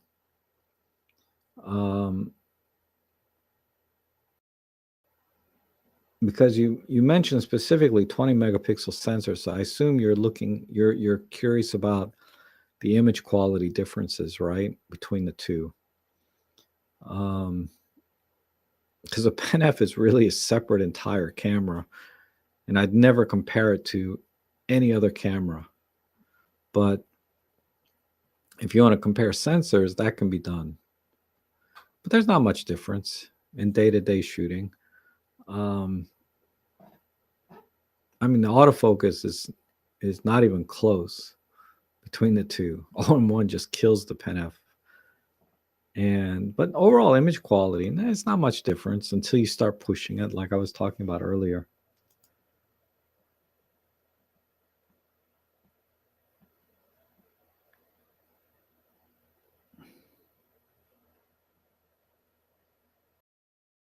Yeah, and this.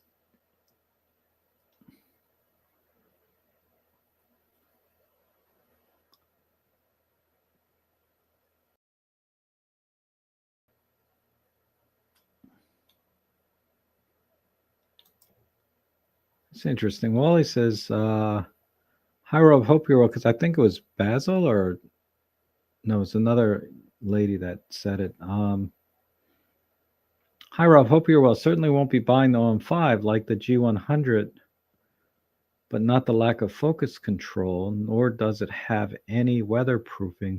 Prefer the GX8, but still do not like how it focuses. Do not like he focused on it.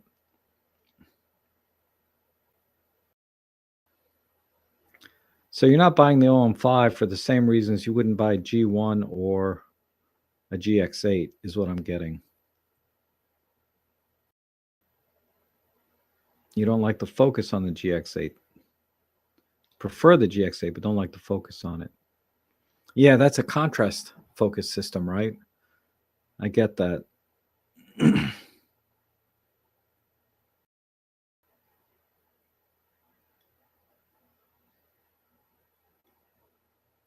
The OM-5 is weather sealed, so I'm not sure. Sorry, Wally, I'm doing my best to try to interpolate what I'm reading. But I'm not getting it because I have a good camera already. But I'm doing well. Thanks for asking. I hope you're well too, Wally.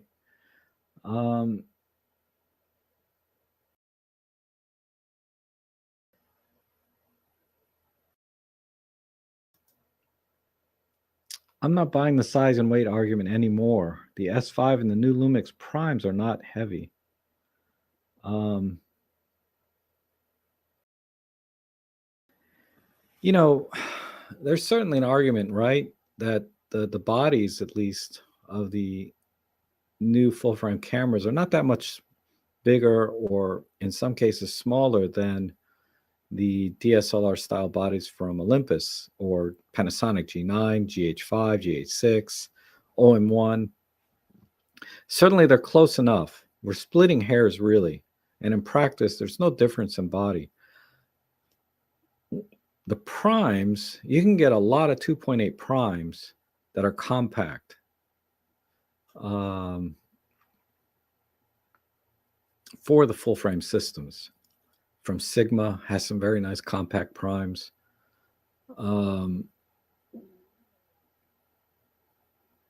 If you're buying primes, but if you start to buy any kind of zooms or any kind of faster glass, the size weight thing does play a role. And like my S5,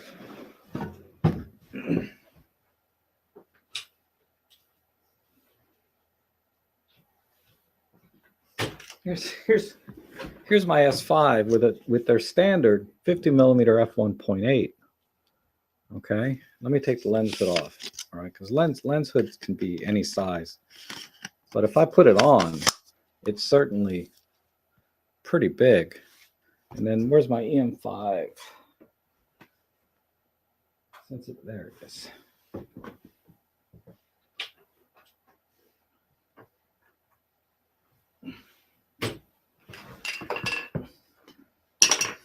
Okay, EM5 Mark III with the lens hood, and I have a grip on this. But equivalent focal length, equivalent aperture, it's it's pretty still substantial. Let's take the lens hoods off, because that's a little bit. Lens hoods don't add any weight, they just add a little bit of size. Right? I'll even take the lens cap off. Oh no, I got a filter on this one, so I'll leave the filter on this. I'll leave the lens cap on this. All right, again, we're talking, it's still a pretty substantial difference. And like I said, I have a grip on this camera.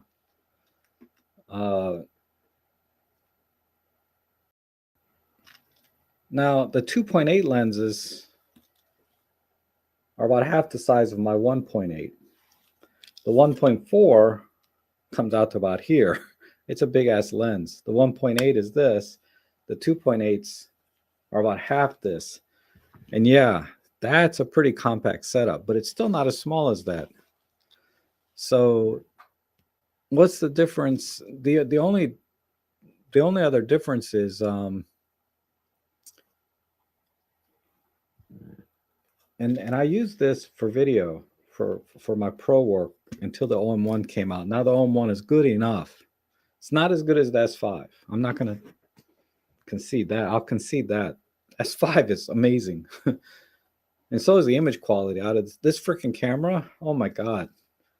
Yeah, still better than this, no question. But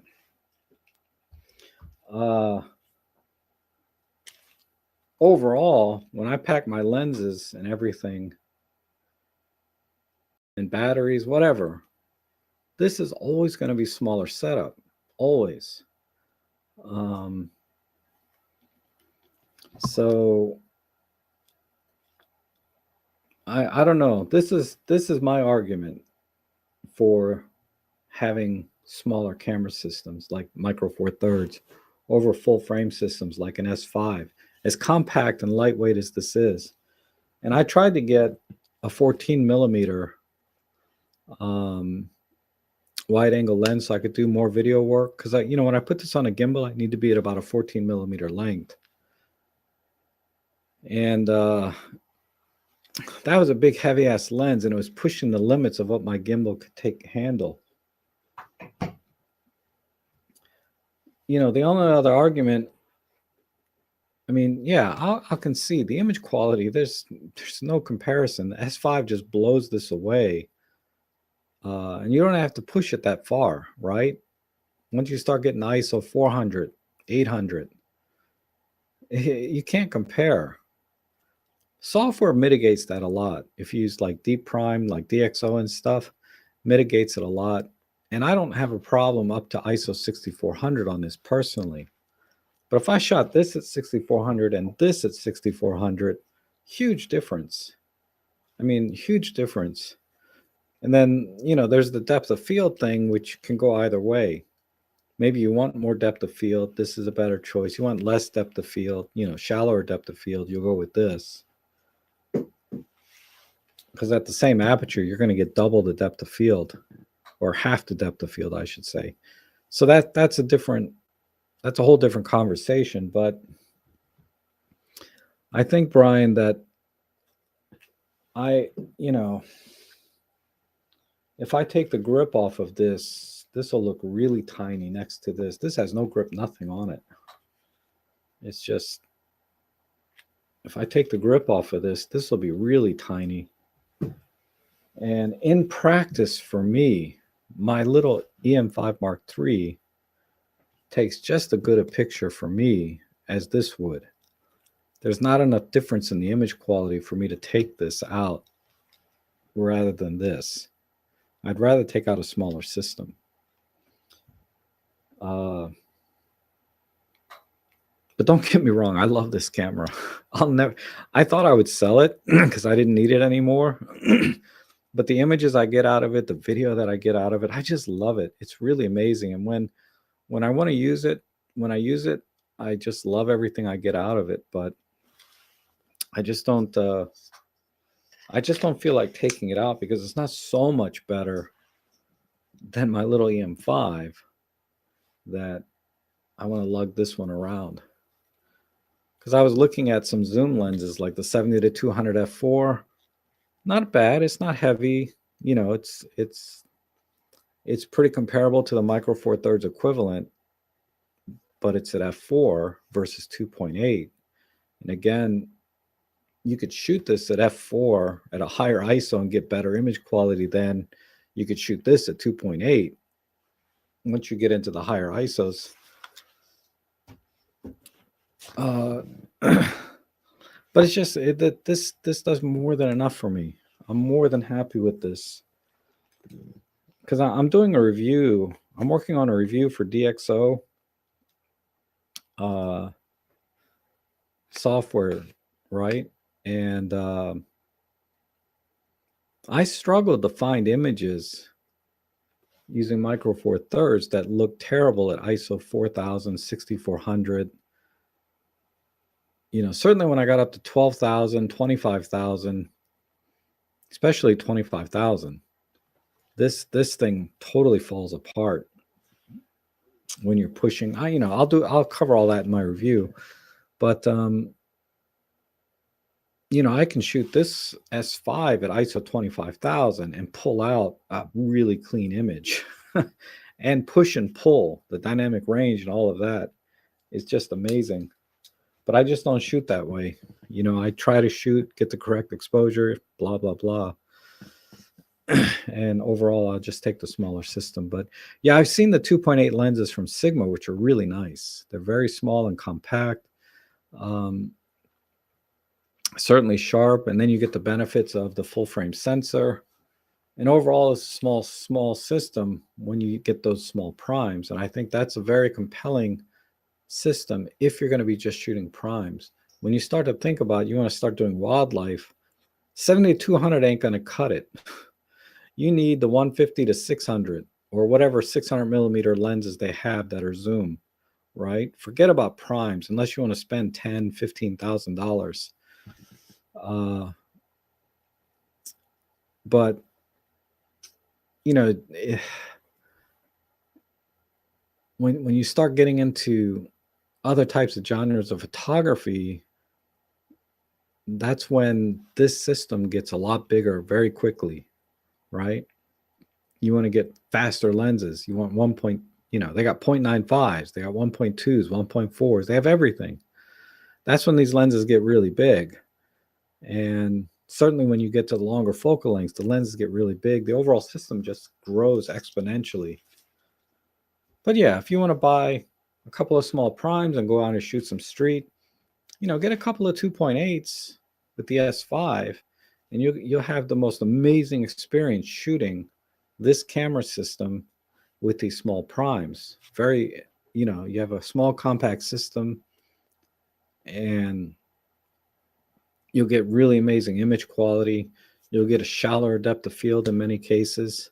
Because you can shoot both these cameras. You can shoot this at 2.8, you can shoot this at 5.6. All of a sudden,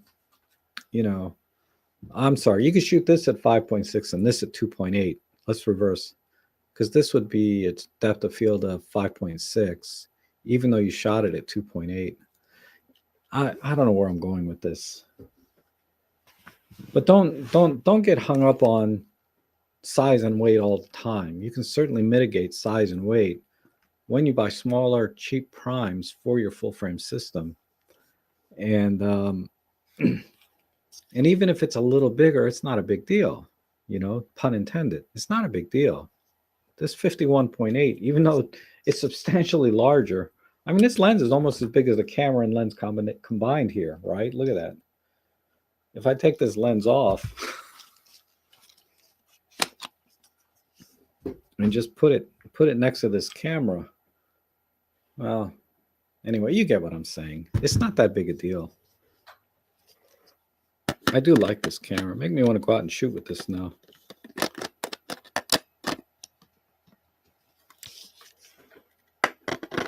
But I'm with you on that, though. I get it. You get this with a couple of 2.8 primes, particularly 2.8s. They're really small, and you'll have a really nice experience. It's only when you want to expand in other genres and get other lenses, that's when it's all of a sudden it's like, wow, it's kind of big and heavy.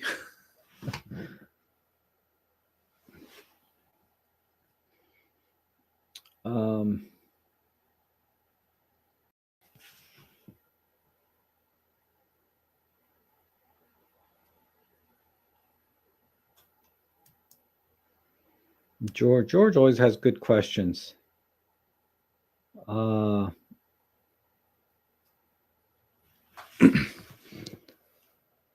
With my EM-5 too, I find myself quickly needing an ISO 400 and up. Is there any trick to help me stay at ISO 200?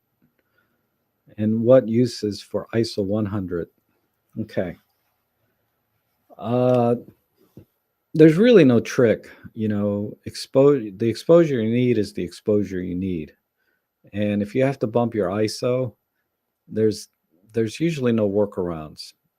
The only options typically, but there's always compromises, right, is use a tripod so you can use a longer shutter speed. But the compromise is it has to be a static scene. If anything's moving in the scene, it's going to be blurry. Whatever's moving is going to be blurry, I should say. Some people use it for creative effects. Some people, that's not acceptable. They want a sharp image of whatever they're taking a picture of. And you're not going to achieve that on a tripod with a slow shutter speed. The other option is,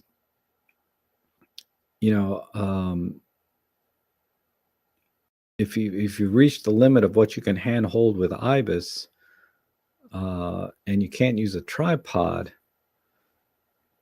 then the other option would be you have to use a flash, right? And you have to add light to keep your ISOs down.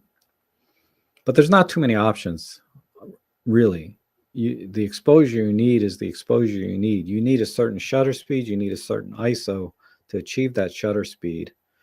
The only other option is to add light with a flash, use a tripod if it's a static scene, or you need a faster lens. If you're using a 1.8 like I use a lot, you need to get a 1.2 or you need a 0.95 and manually focus. I don't know any autofocus. 0.95s for micro four thirds.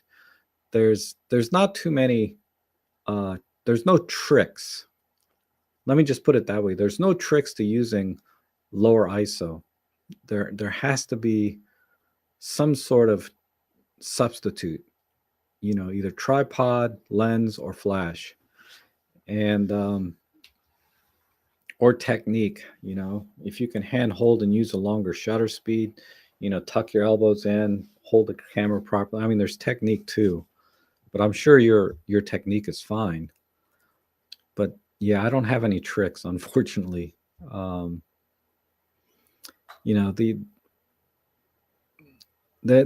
is the argument where you can shoot at lower ISOs, underexpose the image, and bring it back up in post processing, and then through software. But if I recall, you're more of a free software guy, right?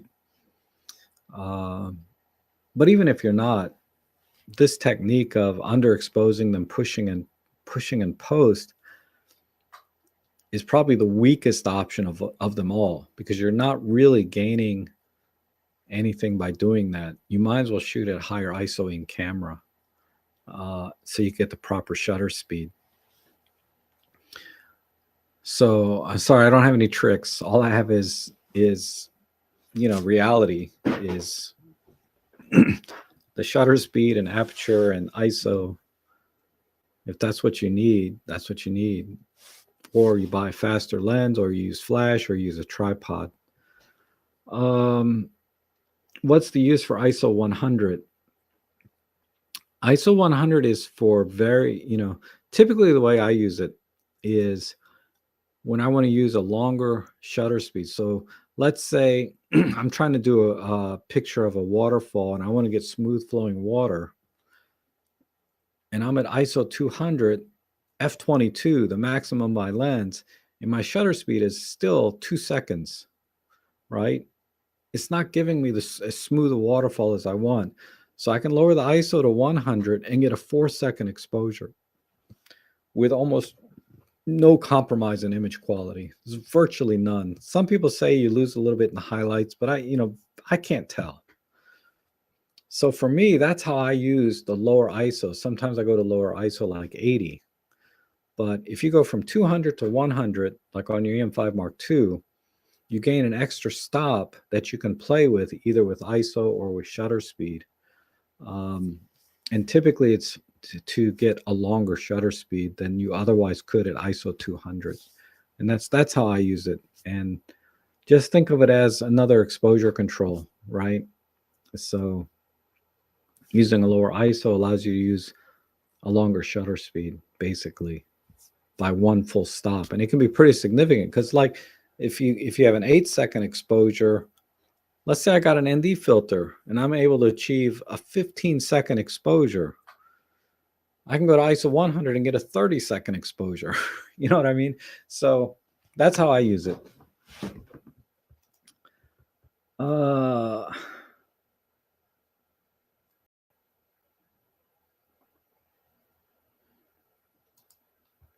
With DJI build like gimbal, there's no need for large. Yes, I use my DJI Pocket Osmo time to time for my photo jobs, because it's just this big and I can put it on the end of a long stick and do fake drone shots with it.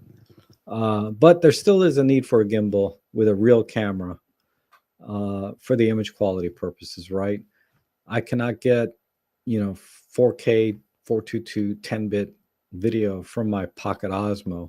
I don't know if the DJI Pocket Osmo version 2 is better in image quality, but it's certainly not micro four thirds quality, and it's definitely not Panasonic S5 quality. I'll tell you that right now. It's not even close. Because that sucker does 422 10-bit internal. My only problem is it crops in 4K 60, and I do need to use 4K 60 for my paid work. So that's the other advantage I have with the OM-1 in some ways.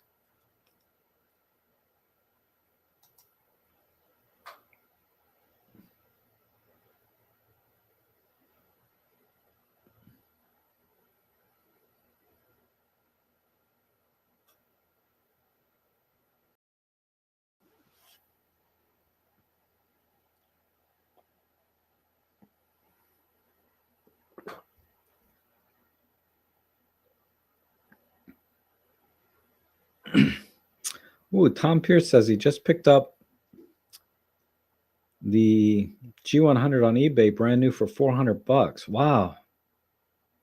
I have the EM5 Mark III and not expecting to upgrade to the OM-5. That's cool. That's cool. The G100 for $400, man. Now I need to save my money for some. I mean, I have so many cameras. There'd have to be a very compelling reason for me to want the G100, and I don't see any. Because it's not like a Pen F. I bought a second Pen F. I have no compelling reason to buy a Pen F other than I wanted it because I just love that camera. The G100, I just don't want it to begin with. But I get it though. It's a pretty cheap camera and very capable, it looks like. And I hope Panasonic keeps making them. Why would they if I don't buy one though, right? I mean, and I don't mean me personally, but I mean as a consumer, people have to buy things to support the things that companies make. Otherwise, they won't make them.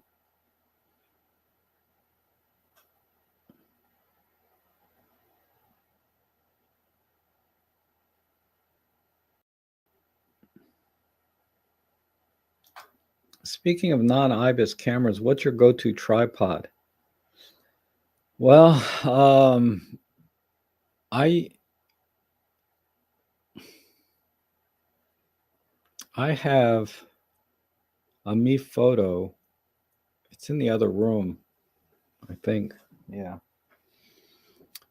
That is the camera I used to use, or I'm sorry, the tripod I used to use all the time. It's a Mi Photo Travel Trotter or some, I can't remember. Let me just get it.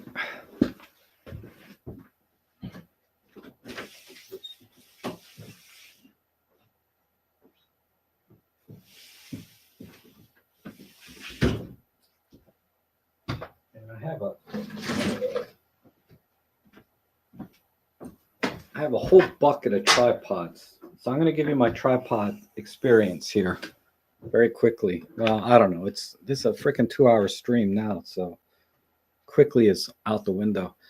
This is a Mi Photo A1350 aluminum tripod.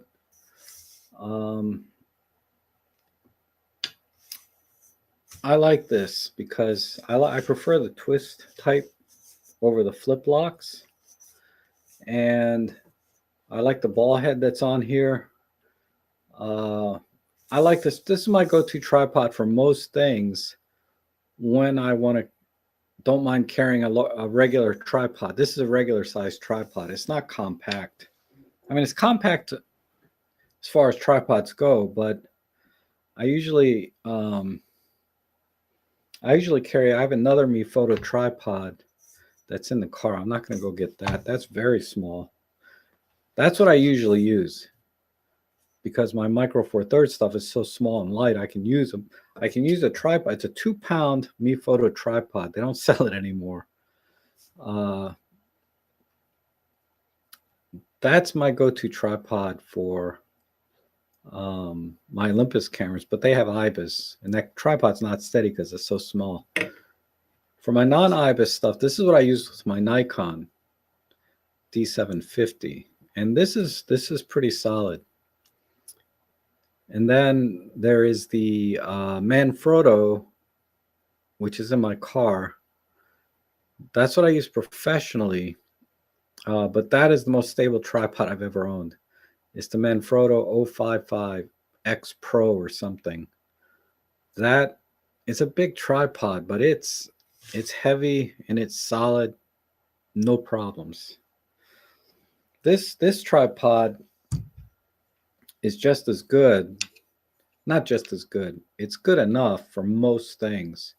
And with the spikes, I need to get longer spikes. But with the spikes, and you plant this sucker in the ground and lock it in, you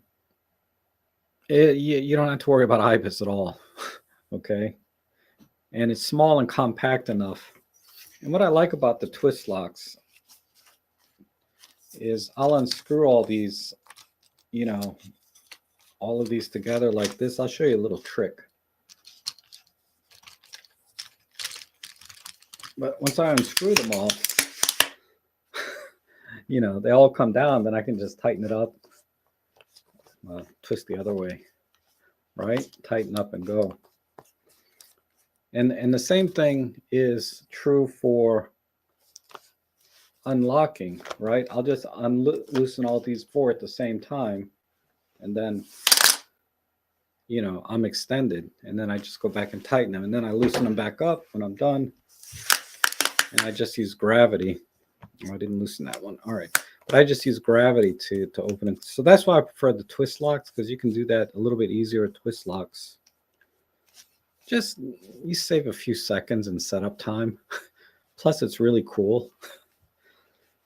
So MePhoto 8-1350, they probably have a newer version of this, but this tripod's been very reliable, very steady, sturdy, and if you're going to be on land, dirt or anything, get like 2-inch spikes. Really, you know, maybe 1.5 inch spikes. These are just 1 inch. I need to get longer ones. These aren't quite deep enough. And just plant your tripod and you won't have any problems. If you're going to be in the street with the sidewalk stuff, you know, the rubber feet, it comes with rubber feet. Just use that. It came with the spikes, but I need to get longer ones. The 1-inch spikes aren't long enough. This was also very popular at the time. This is a video, Manfrotto B-Free, came with this video head, but they sell these with ball heads too. And this has the flip lock type, right? I hate this tripod. It's still like brand new. I never use it because it has this. It also has like this flip thing up here instead of the push pins. I hate this. This is not steady at all. Don't use this for non-IBIS cameras. This kind of design with the twist at the top. There's just too much flex in it. Even though I have it locked up here, there's still flex. So this is the B-Free tripod. Like I said, they sell these with the video heads, some with regular ball heads, but the problem is not that. And then there's a lot of plastic in here that I don't use this tripod enough to know how long it's going to last, but it doesn't feel good. But it might be fine. Maybe it's fine. Like the OM-5, right? It's all plastic. Maybe it's fine. But it doesn't instill the same confidence as my B-Free. I'm sorry, my MePhoto camera or MePhoto tripod. So for the ultimate steady tripod, the Manfrotto 055B or X, it's the Manfrotto 055 Pro Series tripod. That is the steadiest tripod I've ever owned without spending an arm and a leg. The MePhoto 1350 Travel something, it's a certain series of tripods, but if you look up the A1350, you'll find the newer model, obviously, right?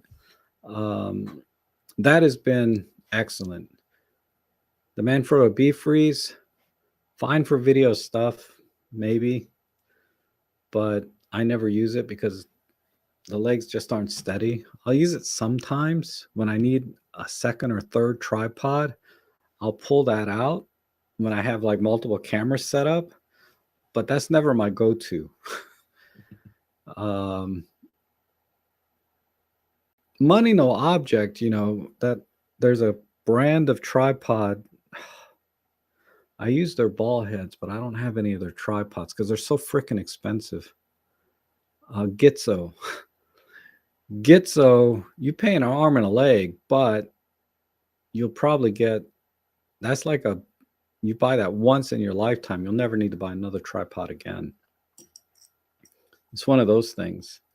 I have some of the Gitzo ball heads that someone gave to me, and I didn't have to buy them, but if I did have to buy them, they're very expensive. And the quality of the Gitzo stuff is just beyond reproach. It's kind of like the Leica of tripods, in my opinion. So if you money no object, get that. But I think the Manfrotto 055s go for less than 300. This Mi Photo tripod goes for about 150 to 200, and that B-Free tripod is around 150 or less. But don't get that. Like I said, that's my second or third go-to tripod. Only when I have to, because it's a tripod after all. Okay, so that's my advice there. I hope that helped more than just GB. Anyway, that was my intent, was just to give a little more data than, because I could sit here and just blurt out short answers, right? But I want to try to explain my rationale why I bought that one. The other ones I bought that were good or bad, and ones I wish I had, like a Gitzo. Because one of my students bought a Gitzo tripod. I recommended the Manfrotto 055 Pro, and because I didn't know what her budget was, but I know for $300, that's one of the best sturdy tripods ever made. And she comes back with this freaking $1,000 Gitzo, and I'm like, well, okay. If I knew your budget was, like $1,000 for a tripod, I would have said, yeah, get a Gitzo. I don't care what model it is. Just get one of those. You'll be fine.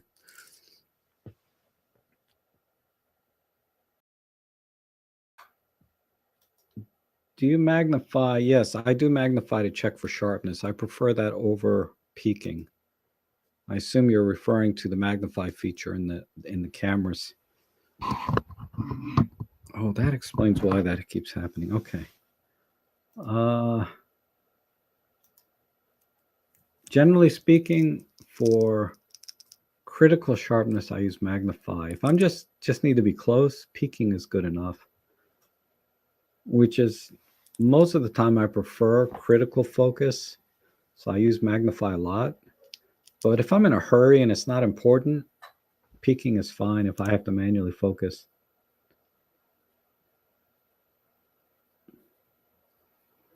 I've never seen IBIS affect resolution. I've never seen it either, to be honest.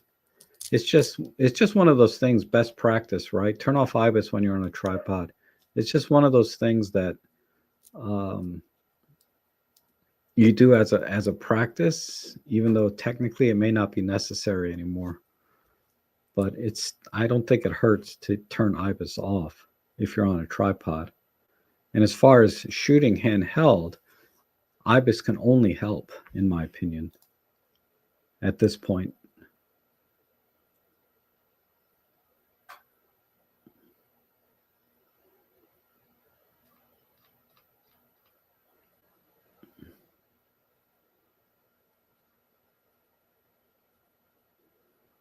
Some focus stacking conversation here earlier I missed.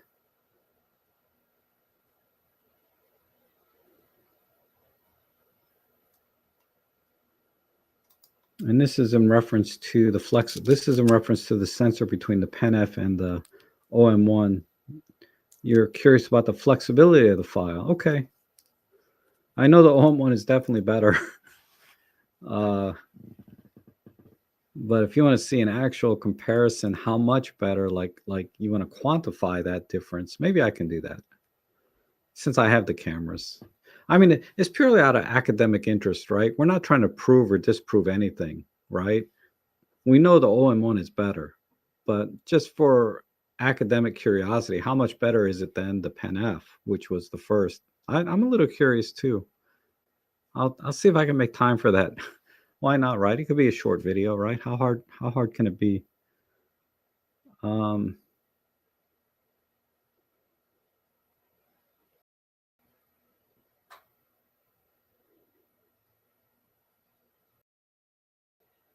oh, you like the Astro thing? Oh, I haven't even talked about my Astro stuff. Oh my God.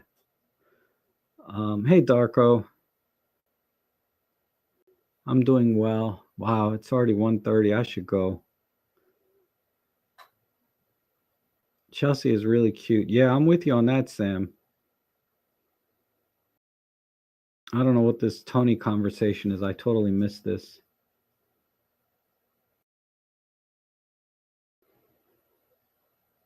Druid doesn't like Tony. I don't really have a problem with Tony. Tony and Chelsea, but especially Chelsea is awesome.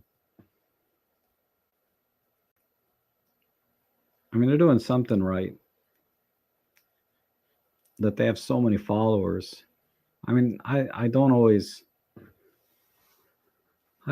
agree with how he presents things. I'm not saying he's wrong. I just I don't agree with his presentation sometimes.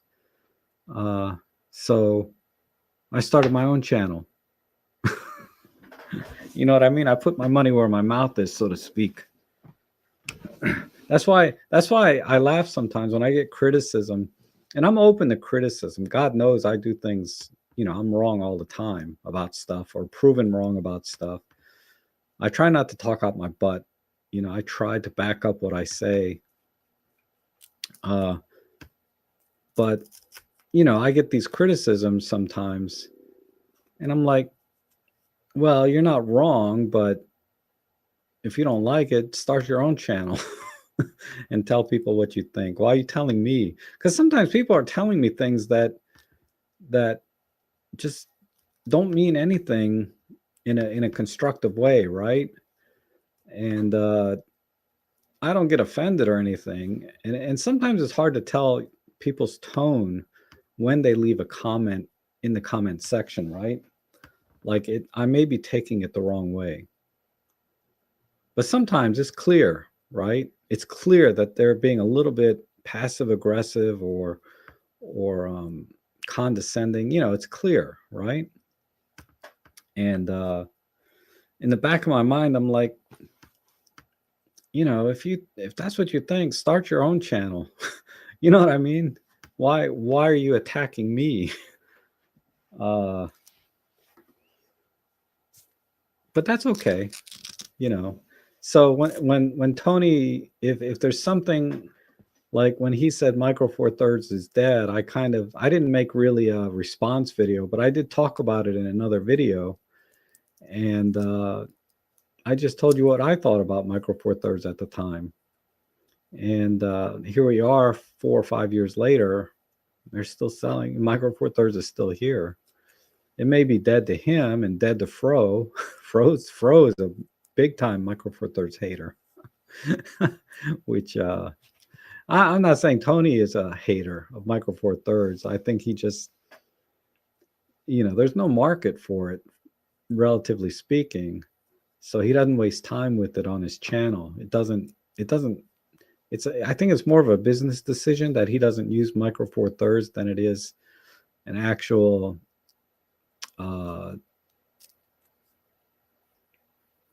what's the word I'm looking? Well, anyway, I think in his case, it's more of a business decision not to shoot Micro Four Thirds, more so than like Fro over there. He doesn't shoot Micro Four Thirds because he hates it. He doesn't like the output. He would never use it professionally. He will bitch all day long about Micro Four Thirds if you let him. His decision is more personal, right? Whereas I think Tony and Chelsea, it's more of a business decision that they don't use Micro Four Thirds. Because let me tell you something, if Micro Four Thirds was the #1 selling camera in the world, like by far, I guarantee you Tony and Chelsea and a dozen other channels They will be in love with Micro Four Thirds, or let me rephrase that. They will show their love for Micro Four Thirds. Even Fro might convert, but I doubt it. Fro will never convert off a full frame. He's a full frame guy. he could be like in the 1% minority with full frame, and he will sit there and say, my full frame is the best. It's the best. I don't care if nobody buys full frame. It's the best. Just like I will tell you, Micro Four Thirds is the best. I don't care if I bought the very last camera OM system will ever make. If I buy it, like if the OM-5 is the very last thing they ever make, I will always say it's the best, right? Because I'm a fanboy, just like Fro. Anyway, you get my point. So there's a lot of channels. It's a business decision not to talk about Micro Four Thirds because it's not a big market share, right? It's tiny.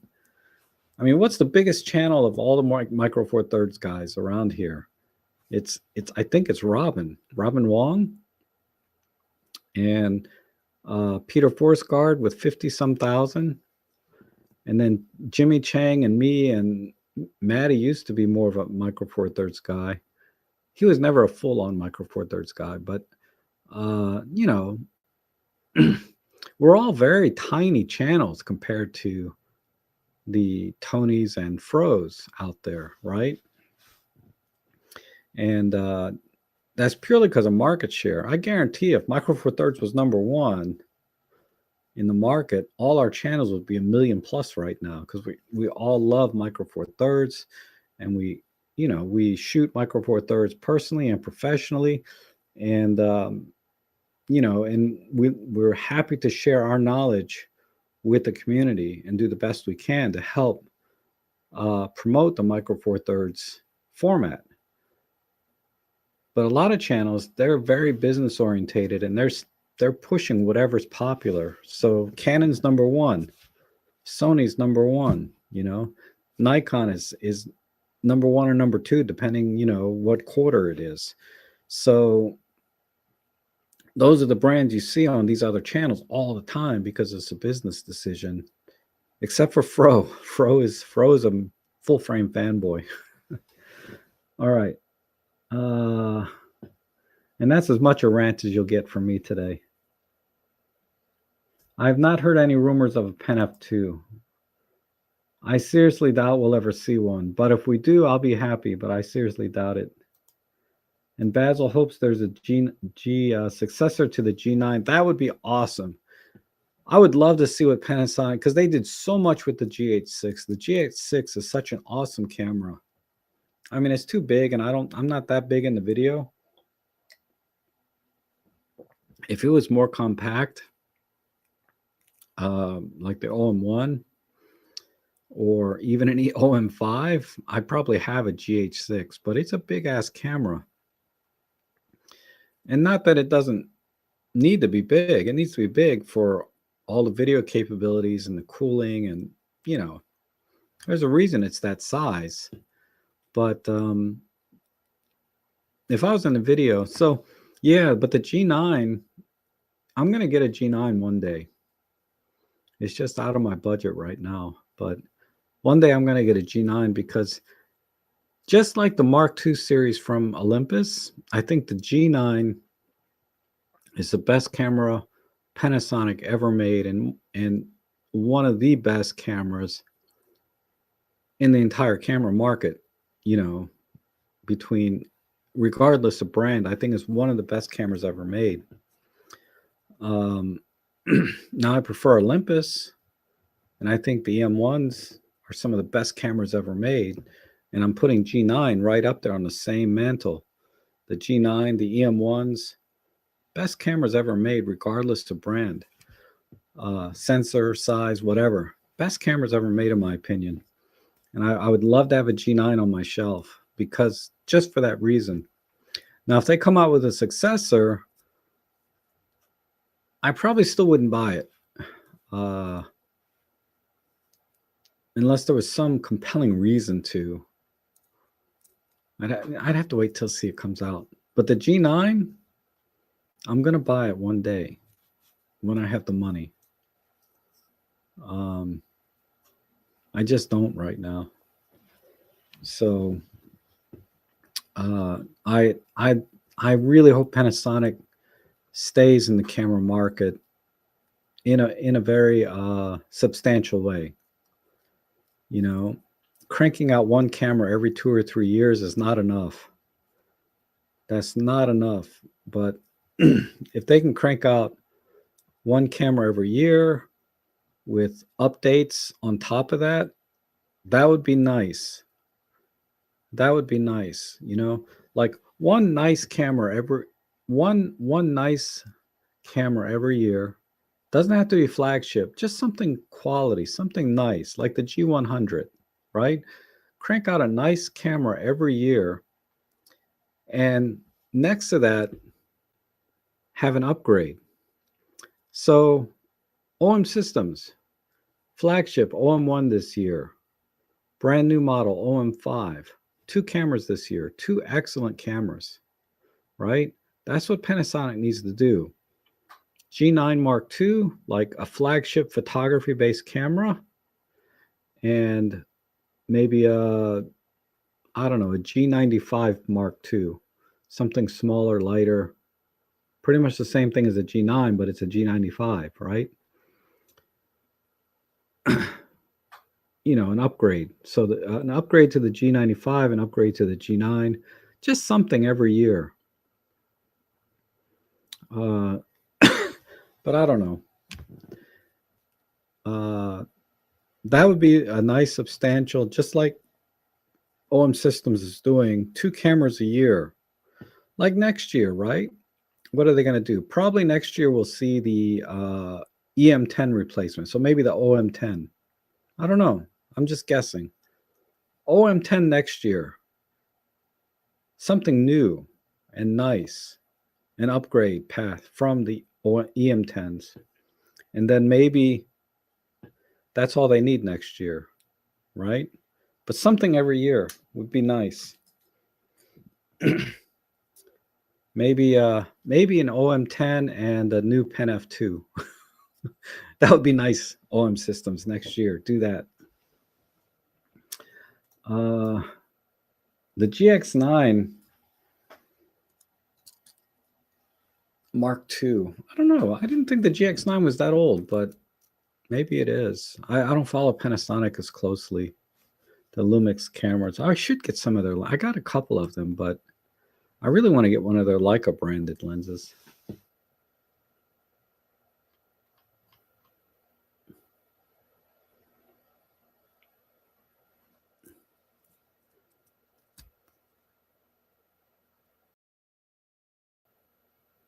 Oh, everyone's going. I know. I've been on forever, right?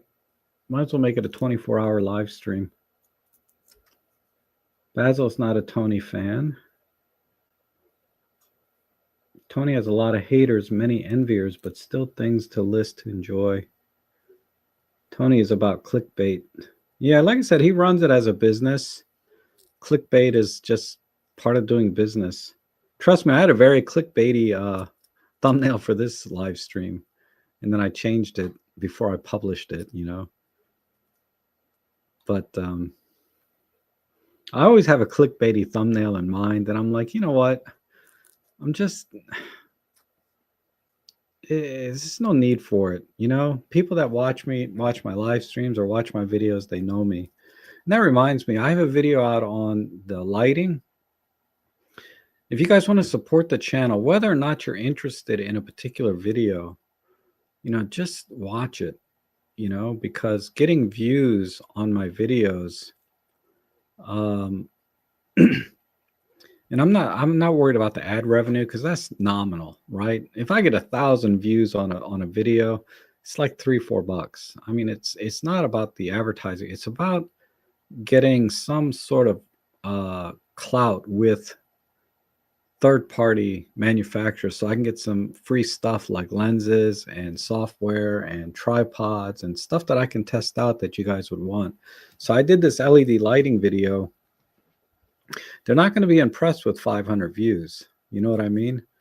And Suray is a really good company. They have some really awesome products.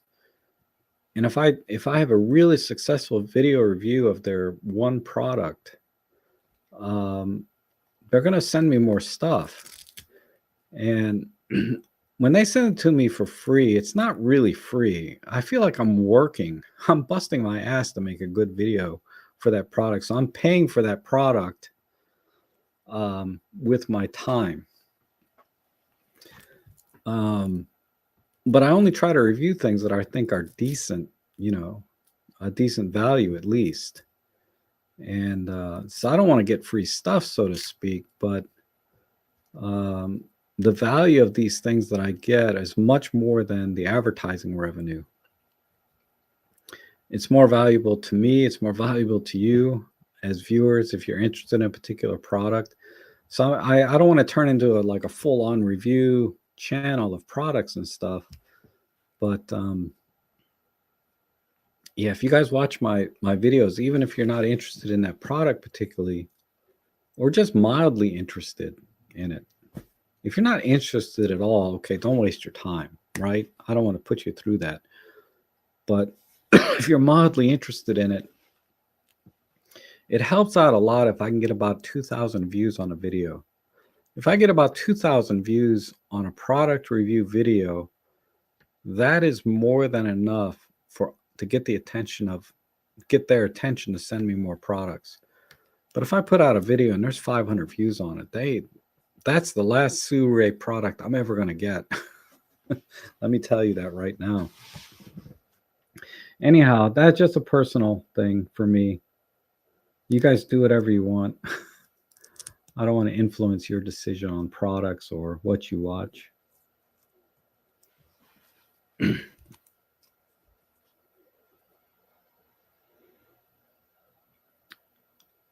And Rob is right about, yeah, that's true. Even the product reviews I do, you have to question if I'm being sincere, right? Because they sent it to me for free. But trust me, I don't feel like I'm getting it for free. I sometimes I regret taking the product to review because I'm like, oh my God, this is so much work.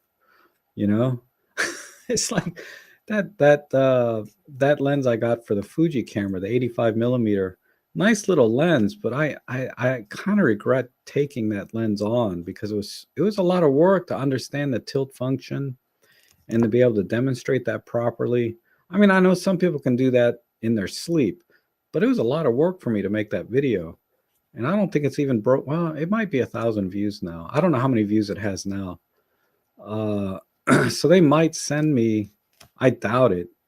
When I break 2,000 views on a video, I usually get more requests. But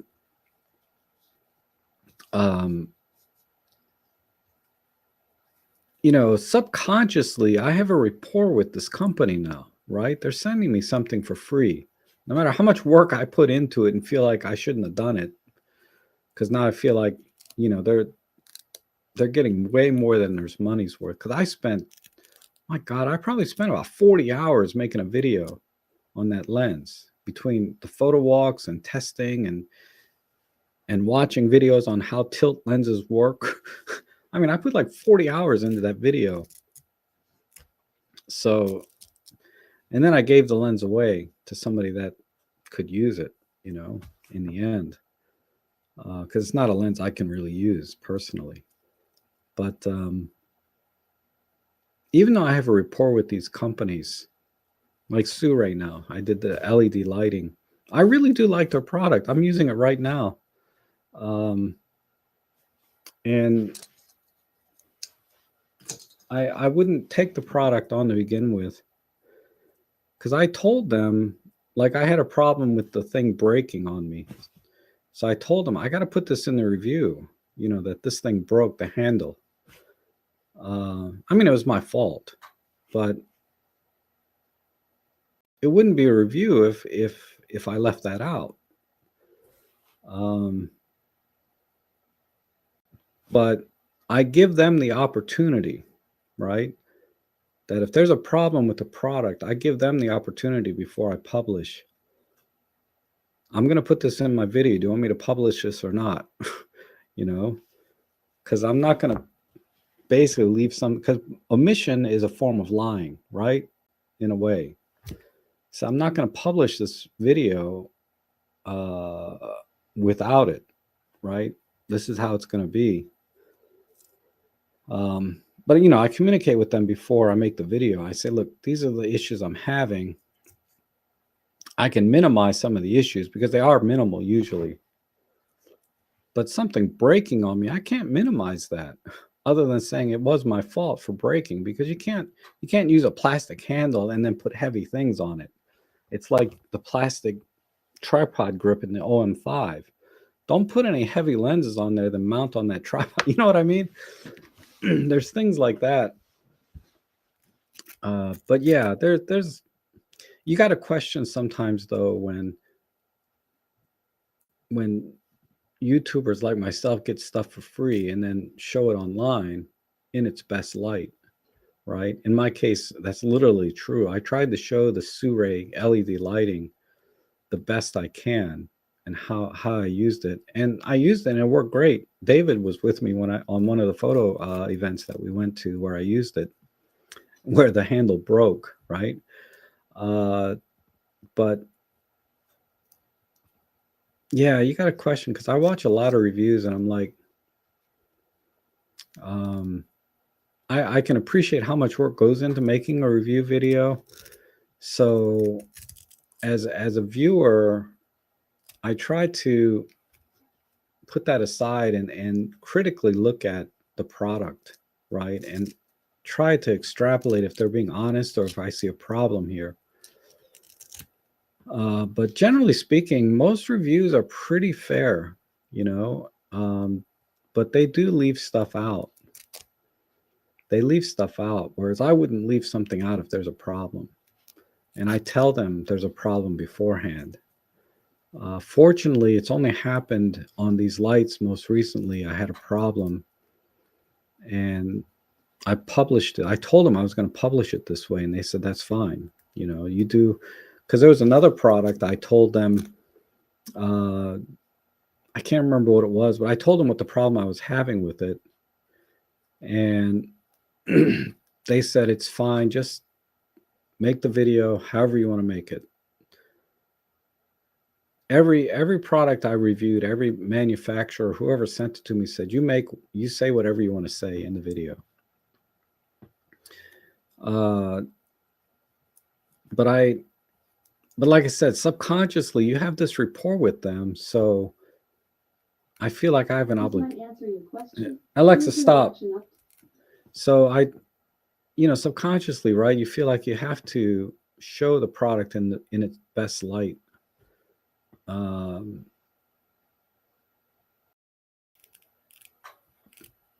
I don't know, just if you guys ever have a question about a product that I review, because I have 2 more reviews coming, just put it in the comment section. I'll answer you that way. But I got to review this lens, some fisheye lens. I was using it this morning, like that Star Trail thing I did. That's going to be for the review. I think I'm going to go. I'm running out of steam here. Let me just check the chat one last time, and then I'm going to go. So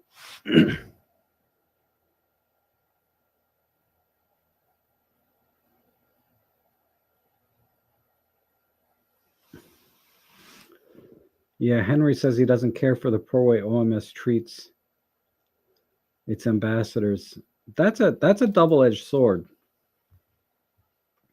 So yeah, Robin was not treated as well as Peter. Peter's not treated as well as the ones you see in the OMS videos, right? Like, I forget their names now. There's some pretty high, they get to go to, they get the first class treatment, some of these ambassadors. So the question is, do you, as a company, right? Do you treat all your ambassadors equally with a certain budget? So let's say you have $100 and you have 10 ambassadors. Do you give each one $10? Or do you say, we're going to, this ambassador has a really great idea, and we think it's in line with the kind of photography and marketing that we want to do. Like, what's his name? Chris Iwalker? Not him, but there's another one. They're going to say, well, okay, out of this $100, I'm going to take $60 and put it into this one ambassador and do a really polished video and everything else, because this is exactly in line, the kind of photography he does, the kind of work that he produces is all in line with our marketing. So we're going to give this ambassador a $60 of this budget. And then the other 9 ambassadors, they got to split this $40 evenly. So that's what OM Systems is doing, right? They have a certain budget and they're giving more of it to certain ambassadors. It's unfair, I agree. But the other side of that is you have 10 ambassadors, you give each one $10, and then you get 10 mediocre sort of, I would say, mediocre marketing material to use to promote your system. Because as good as this ambassador is, he or she can only do so much with $10, right? No matter how good they are, they can only do so much. So from a business standpoint, OM System is saying, okay, we have 10 ambassadors. 2 of them are in line and produce images exactly in line with our marketing effort for this particular camera. This is where we're going to invest most of our marketing dollars. These are the ambassadors that are going to get first-class treatment. I totally get that. So it's a double-edged sword, right? You either split it evenly, because that's what Panasonic does. Panasonic, I don't know for a fact, but look at Panasonic. Do you ever see any Panasonic ambassadors getting better treatment than others? Not really. They all get the same camera at the same time. They produce the video. They have the launch date. It's pretty even. You don't see these humongous marketing things with Panasonic for a specific ambassador that I know of. It's a little more even Steven there. But OM Systems, clearly, they are, they are focusing their marketing dollars on just a couple of people that are in line with what they're selling, and be damned everyone else. And that's unfortunate, but at least they're in the system. Like Peter got the camera, Jimmy got the camera. If Robin was still an ambassador, probably not, because they didn't even call him. That's why he quit. He was really upset with them. That's understandable. But OM Systems really trimmed down their company a lot, The way I understand it, here in the U.S., there's only like 2 people left in the sales team, Like I think there's like Mishala doing marketing, and then Mike Amico doing sales, something like that. That's it. There's nobody else left. And then you have your ambassadors scattered throughout. We have Emily and Chris and a few others. That's it. But, you go to the UK, they have a lot. They have a lot of staff. So OM Systems seems to put a lot of their dollars in the UK for education and marketing, and they trimmed out everywhere else. Okay, that's my last bit of little insight that I have that I'm able to share. I have some other things I want to share, but I have to talk to the other person first. Because there's some things where I cannot share things. And I do this for personal reasons, because I could just tell you, right? there's not going to be any penalty to me to tell you some things, but I don't like to talk about things until I get the other person's permission.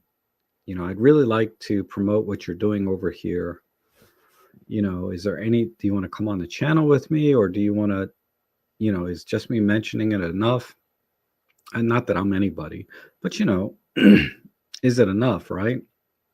Or do you want me to not say anything because I might not promote it in the way that you want me to, right? Or share the information in a way that you want me to, because it's not my product or creation that I'm selling, or not selling, but it's part of the big reason why you don't see me show other photographers' work, live or otherwise, on my channels or in my videos. It's extremely rare. You would have a hard time finding. They're there. I know I've done it. But there are some channels you're always seeing other photographers' work, and they're talking about this and using their work to promote their message about photography. And I have a personal problem with that. I don't think they got the artist's permission. Certainly, if they're deceased, they didn't get the artist's permission to share. And I understand they're using it in an educational way, but I still don't think that's right. For me personally, I don't think it's right to share other people's work, even with good intentions and in an educational context, because you just didn't get their permission to do that. Maybe they don't want you showing their work in any way, shape, or form. Maybe they don't agree with your assessment of their work. Whatever. That's just me. So